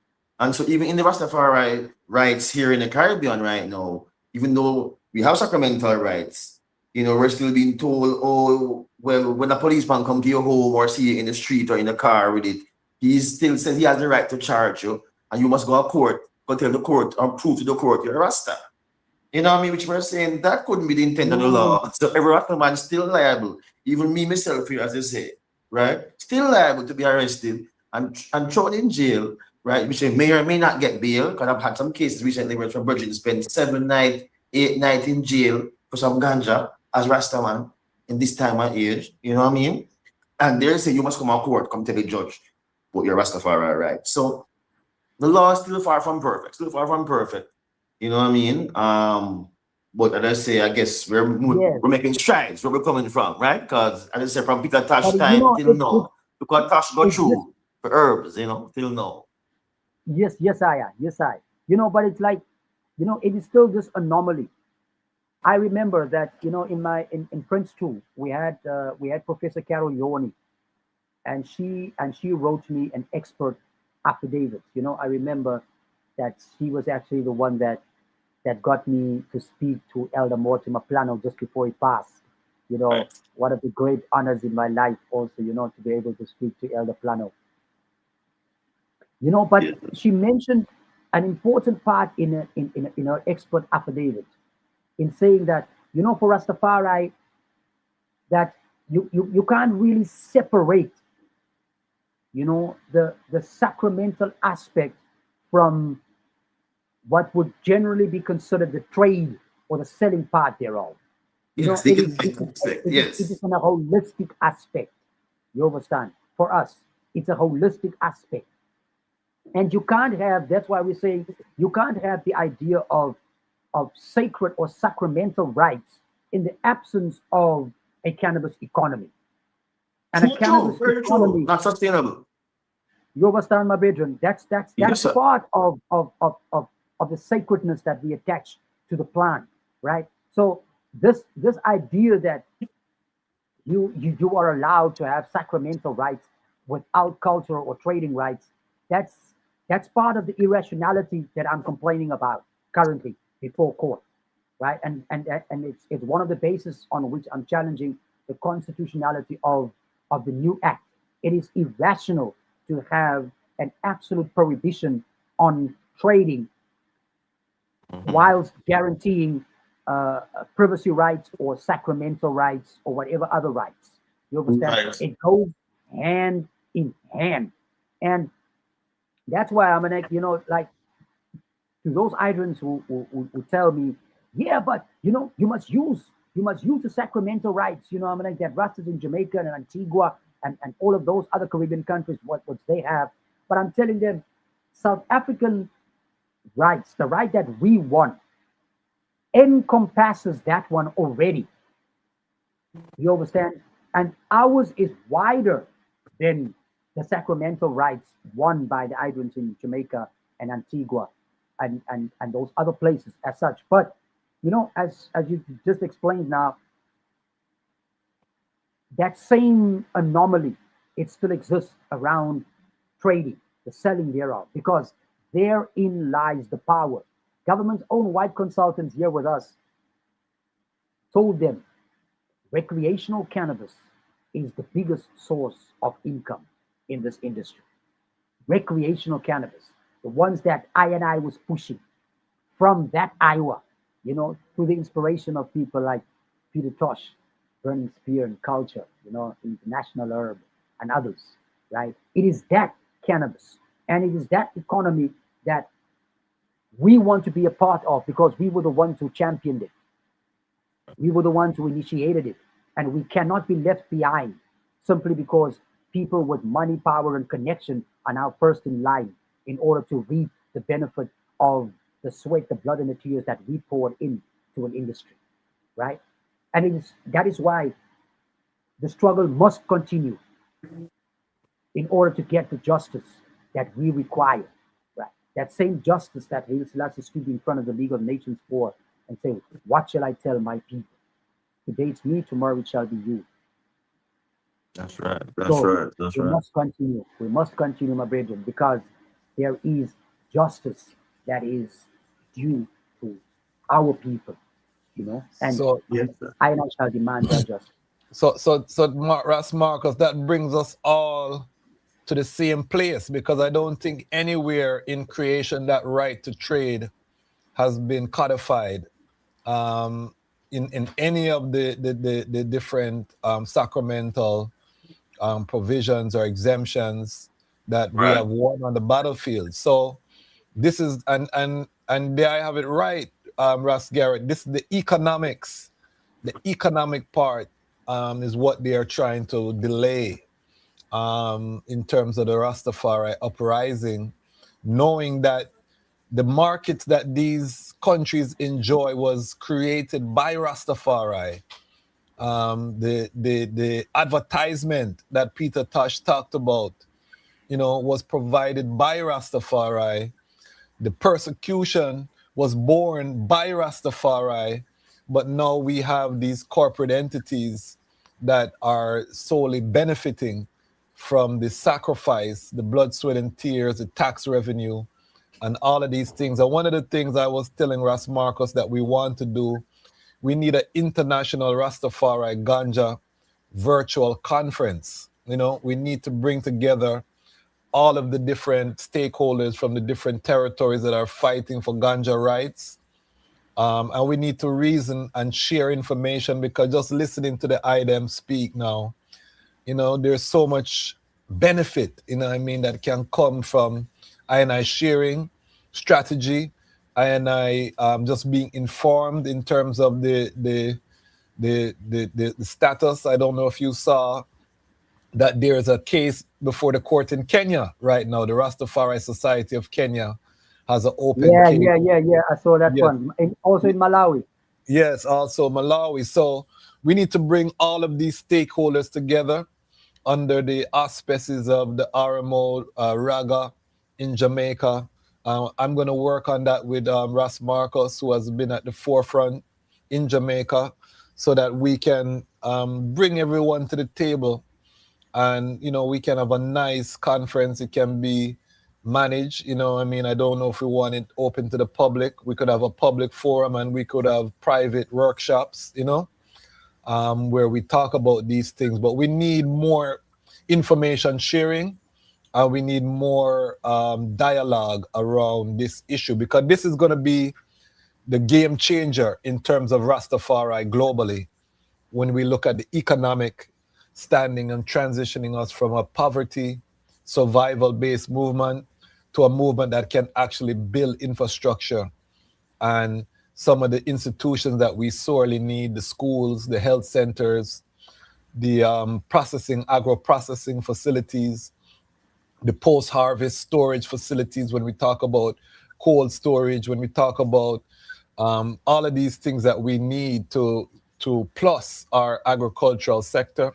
These things cost capital, and that capital could be derived from the international herb that was given for the service of man, and that we have championed through the Almighty himself. So we are over the 2-hour mark. This is such a fascinating reasoning.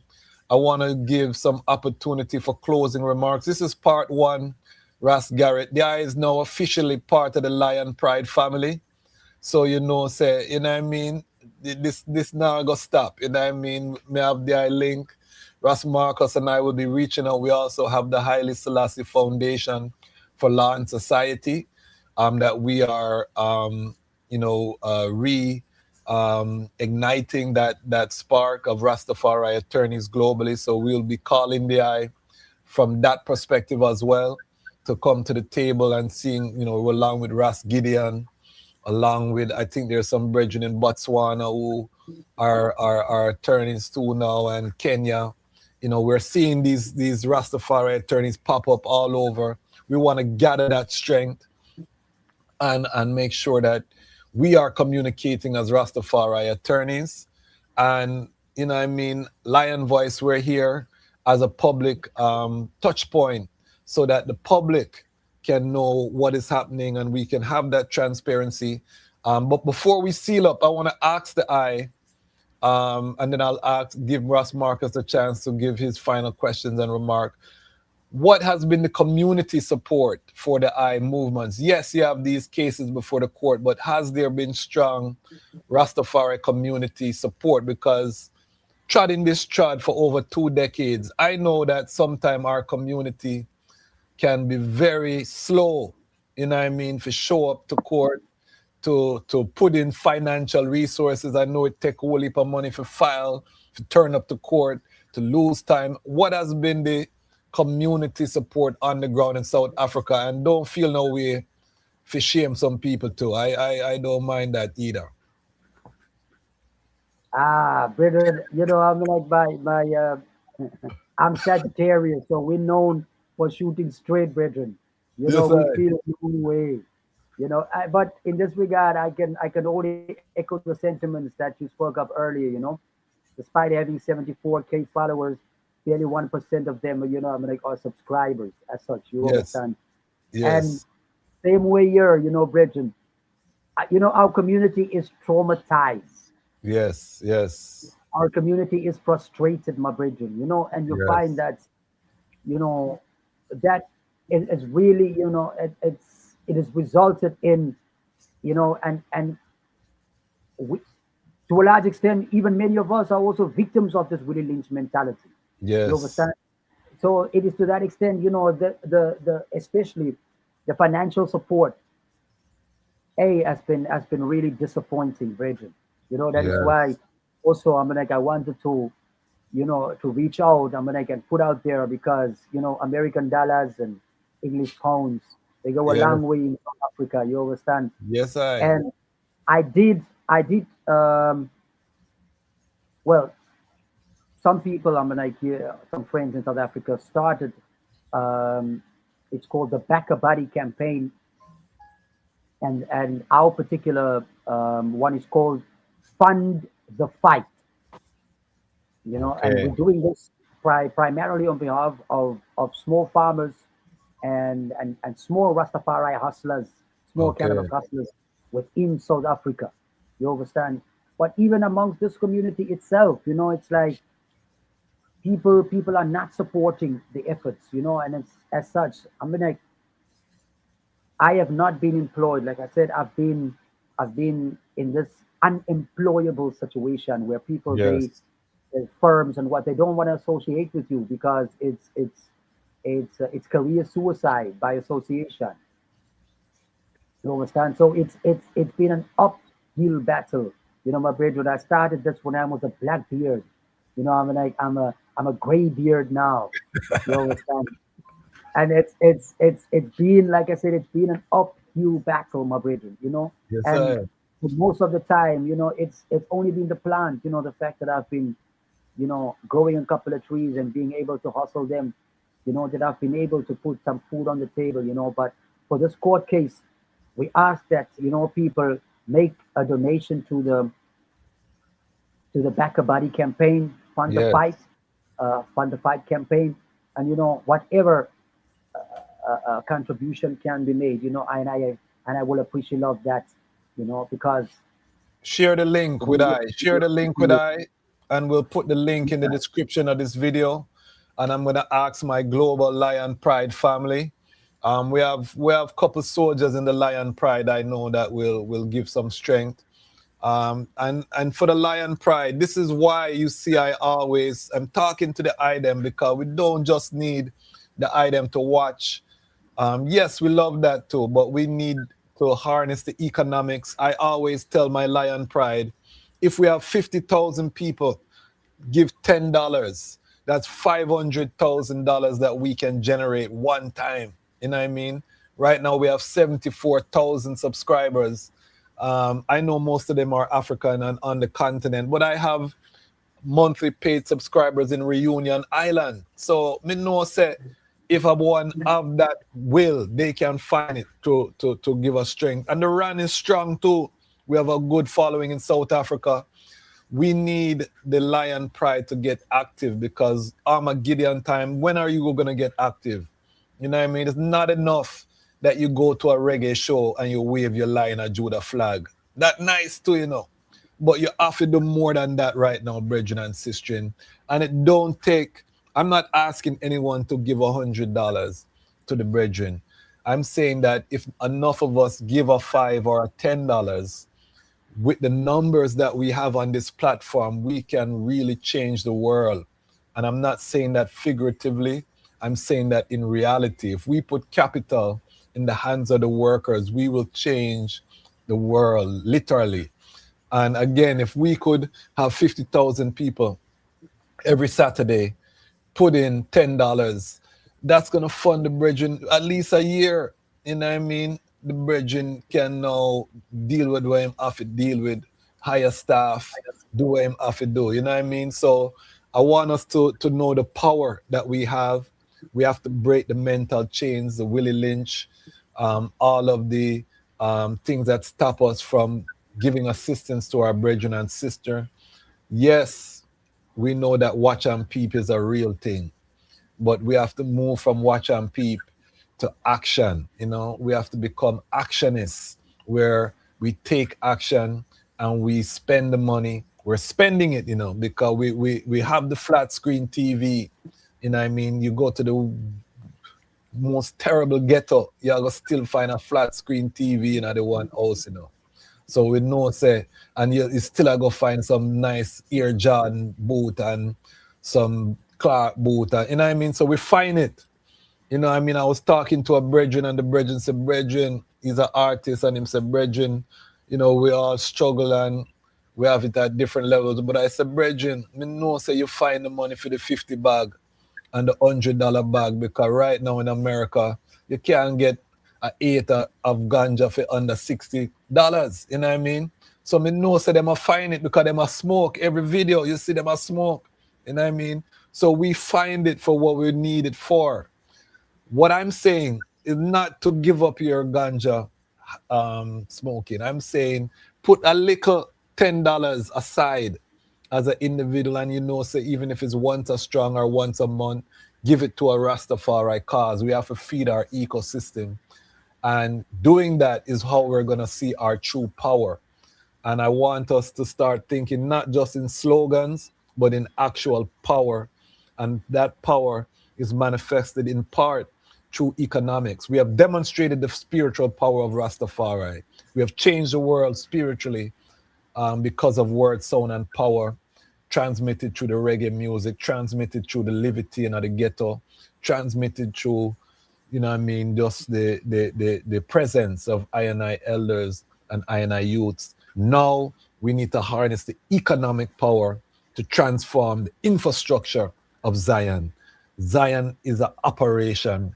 The highest of himself has established I&I in the mountains of Addis Ababa, but the work continues.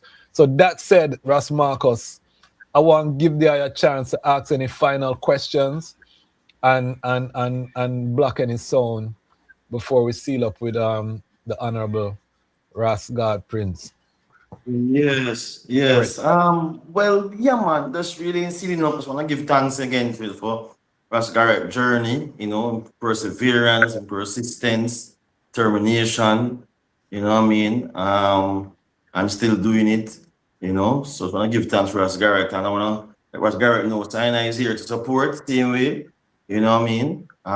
Again, we can support it, promoting the link and the organization to get some financial funds, and also by supporting, providing any sort of legal support, we can assist you with, you know, research, drafting, anything like that.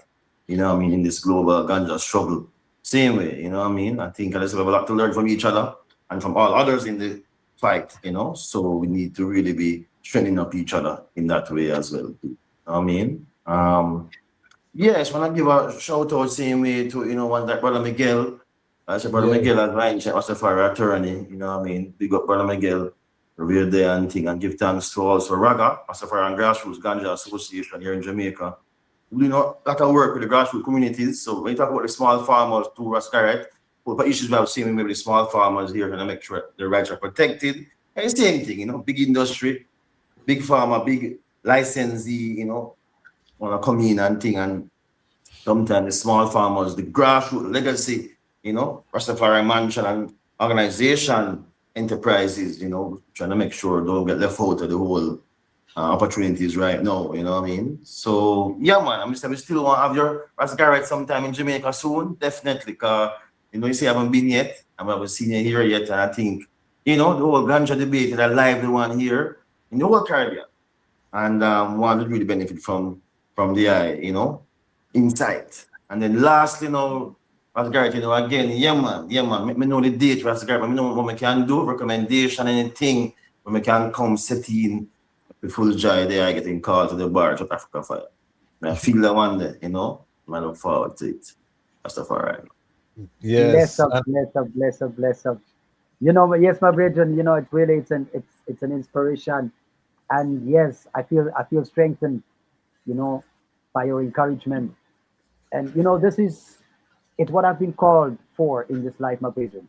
So that part, of being confirmed in front of the bar, that is still very much central in the eyes mind, you know.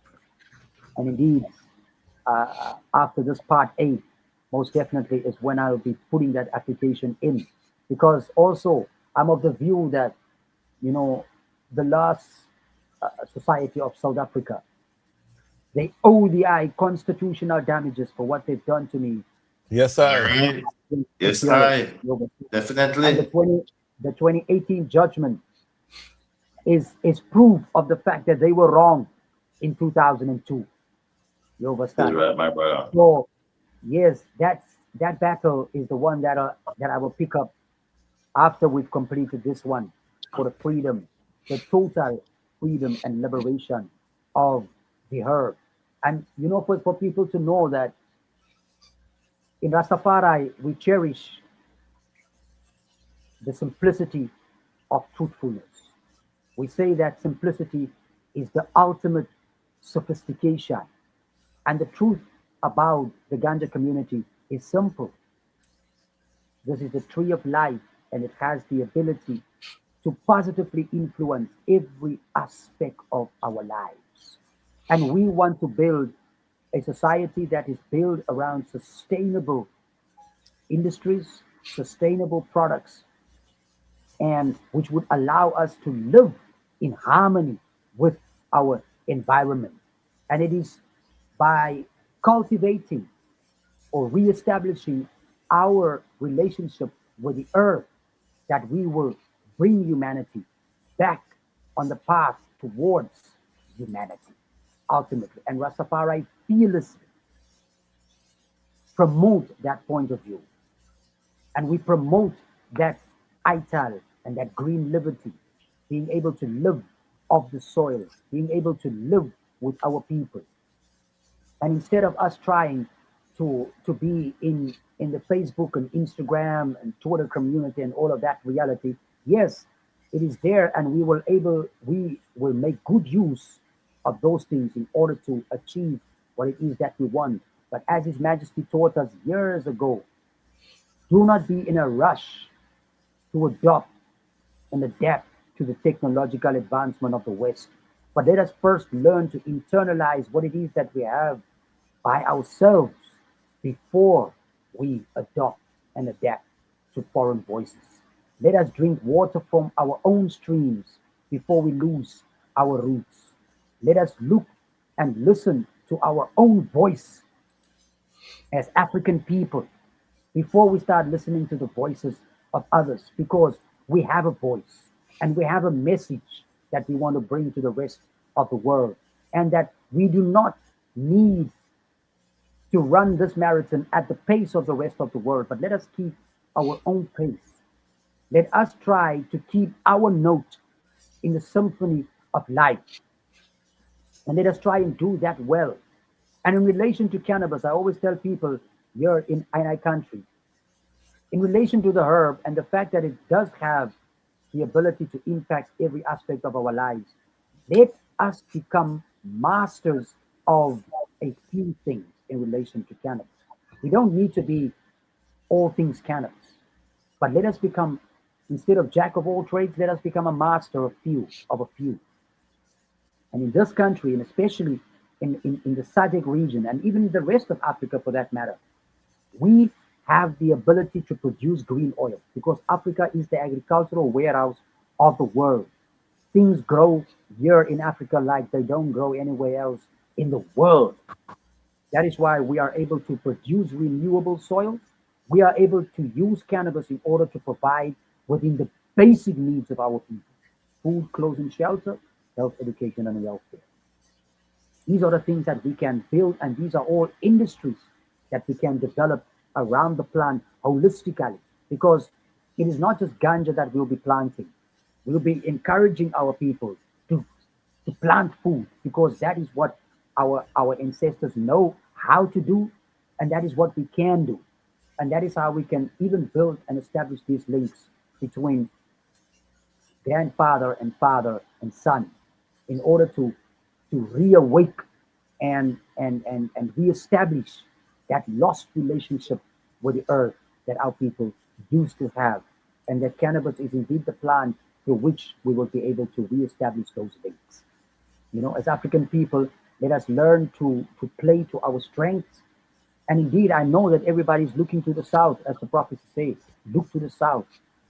And to our people, and I will say, do not get discouraged, but find your voice, find your strength in order to stand up for what you know is right, and to reestablish that relationship with the earth. Because it is by through connecting with the earth that we will again reawaken the consciousness that we all need in order to establish the balance that we all crave within our lives.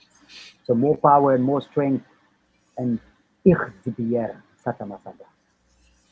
Give thanks, give thanks. And the IDMC, I was flashing some images of eco villages, Rastafari eco villages. In the RMO, in Raga, we have said that the herb and food must be married. Anywhere food is, I mean, herb is planted, food must be planted. You know, that is a principle that I and I moving with as we get ready to roll out a ITAL certification standard, which will be unprecedented. And I want to bring the eye in on that work too, Ras Gareth, you know what I mean? The ITAL certification standard work, which is ongoing, because we have to have a standard as Rastafari. We need clean herb, no chemicals, you know what I mean, plant-based inputs, you know, where we are preserving the genetics, non-GMO genetics, make sure we're preserving our land races, and all of these things have to be a part of the ethos of herb, because right now they're turning ganja into drugs, you know what I mean?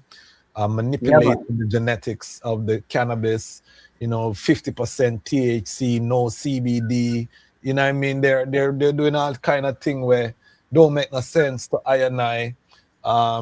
Big up Dr. Michelle, Dr. Knife at the university, who are trying to bring back the landrace sativa strains, you know, who are working to ensure that we have the original, you know, ganja that our elders utilize to conceptualize a vision that revolutionized the whole planet. You know what I mean? And we are working in that vein. And again, I just want to thank the Eye for your work. You're a legend. If nobody has told you that, Ras Gareth, you're a legend, a living legend. Your work will live forever. You know, the decisions that you have done will live forever. Your sacrifice will live forever in the annals of Rastafari. And it may sound strange to some people to hear and I say that, but I am a big believer of telling ones while they're living who they are, because sometimes we forget as Rastafari. We spend a lot of time tearing each other down, and we don't live in the moment. And I can say that with authority because I'm a historian. I wrote a book on the birth of His Majesty here. So not a small book, you know what I mean? So we do whole heap of study. We know the history. So I know a living legend when I see one, you know what I mean? And the Eye is a living legend. And I'm honored by the Eye presence, and I'm honored to meet the Eye virtually. And as Ras Marcus say, we would love to have an international delegation of attorneys come in when the Eye get called to the bar to stand up in the place with the Eye, you know what I mean? And full joy that moment. And if we need to write a letter, I think even through the foundation, you know, maybe we need to write the bar and protest, you know, larger formal protests from the Haile Selassie Foundation, why the brethren has not been called. You know what I mean? These are kind of works we can do as attorneys internationally. So we'll talk, with the eye and see how we can best assist from outside. But just know, my brethren, you're not alone. You know what I mean? And Lion Voice Network, we're gonna send the eye some strength. We're not gonna say when still, we're not gonna say when, but we're gonna send the eye some strength toward what the eye is doing. We do have a Lion Pride grant program. So I will be submitting the I name as one of the recipients of that small grant, in terms of from this platform, what we can do to strengthen the I works, even if it's symbolically for now. But we're building a machine here that also will be historic and also will change the world. We're confident in that victory. We're not going to stop. So I just want the I to know that, King, and know the powers. Any final sound, Ras Marcus, my colleague? Like what you're saying, man. Yeah, man. Yeah, man. But legal legend. Yes, sir. Give thanks, man. International. I love it. Yes, sir. So you And have that's what I two. say. One Ras Prince come and Jamaica too. Yeah, man. Definitely as well to make the Rastafari community get to know him and thing. And that's what I said to that. Listening to Ras Prince's journey, I mean, say, just remind it's a whole heap of Rastafari ones go through atrocities to Yes. relationship with the sacred plant. You know what I Yes. mean? And it just emphasize that reparations is an important discussion around the whole ganja legislative changes that been happening globally, because no Yeah, one man. don't to remember how much decade of prison, fines, family mash up, embarrassment, and these things, are because of the unfair criminalization of the herb. You know what I mean? And I particularly remember to Dennis Forsyth, attorney at law here in Jamaica, who was arrested for ganja at his home, same way convicted in 1997. Constitutional arguments were raised and thrown out. And here it is, 30 odd years later. Yeah, man, vindicated, Of course, he's not here this year with us. So it's a whole painful journey and legacy. The show continues. And we give thanks to ones like Prince, Rastafari love. Rastafari. So there you go ahead. Go ahead, Prince. The one thing that really strengthens Ayman, is that through this network and through the network of international Rastafari legal minds, we will be able, like Ecuador and other countries championed the Earth Charter. I will be able to charter a repatriation and a restoration charter for the world in relation to cannabis, and how we would be able to use our legal creativity to come up with creative solutions towards ensuring that our people enjoy these reparative restorations. Because at the end of the day, we accept that, in certain places, the governments might not have money to pay out to the people, but then there are other means whereby these restorative practices can be established legally, but it needs to be incorporated in law. And that is where perhaps, an association of legal minds, that is the type of stuff that we will be able to work on in the future, in order to ensure that, that this becomes part of the international conversation and discussion towards bringing justice to the ganja community. So more time still, I appreciate love the link, that we established today here, and we trust that we will just build towards greater works based on what we've started, and which we are continuing as from today onwards. So God bless and more love and me, I do. Give thanks and the Lion Pride. I have the greatest online audience on the planet. Me just make the them know that. Me boast it that way there. You know what I mean? My comment section is the best in the world. Nobody can tell me nothing about that. And I'm gonna seal with a word sound from the comment section from my sister who said, "Be as proud of your race today as our forefathers were in the days of yore. We have a beautiful history, and we can create another in the future that will astound the world." Honorable Marcus Messiah Garvey. I think we don't have to say nothing more than that. There you have it, family. And there you know that the time has come for the lions to tell our own story. And this is the lion voice. Ili? Rastafari honorables. It's a time. Rastafari, brother. More love still, more love, my brethren, more love.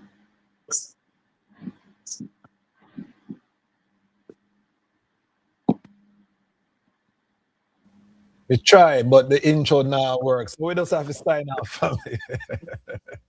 the intro now works. I'm going to try it one more time because we have Go some ahead again. Yes, sir. we have some commercials to run. Yo, I know blessed love. This is Max Breeze. It's time for the lions to tell them own story. See? God bless. Blessed love. Yes, Lion Voice Network. What are you waiting for? Come together, calling from near and far.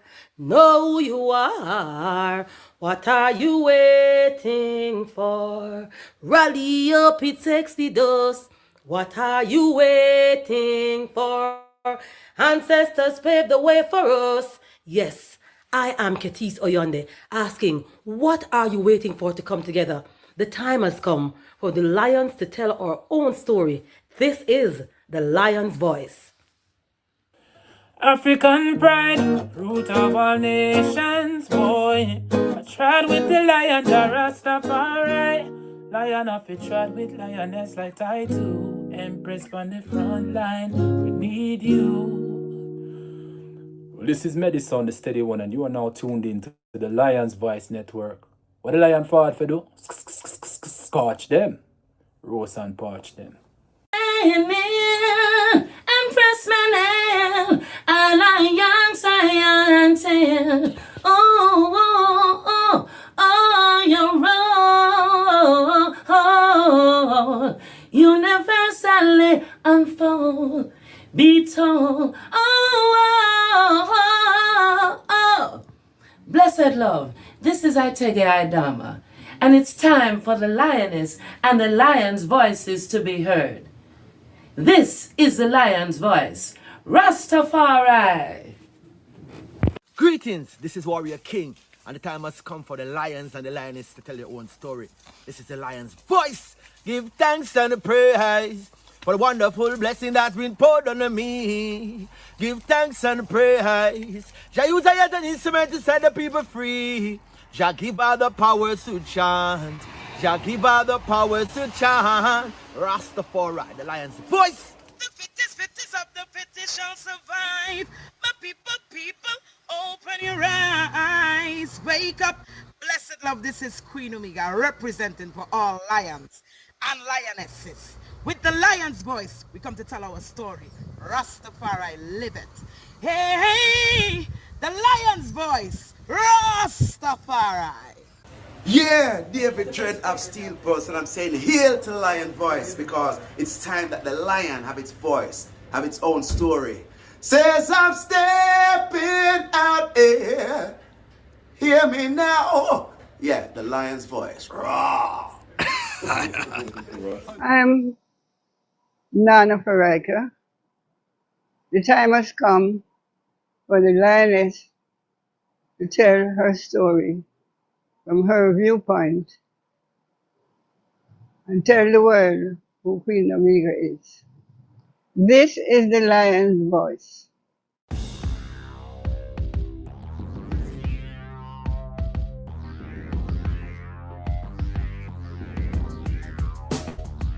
Well, lion voice, tell them that's the people first choice. Lion voice, make the lioness them feel nice. Lion voice, with the lion cubs we sacrifice. Lion voice, got to show the people them the life. Lion voice.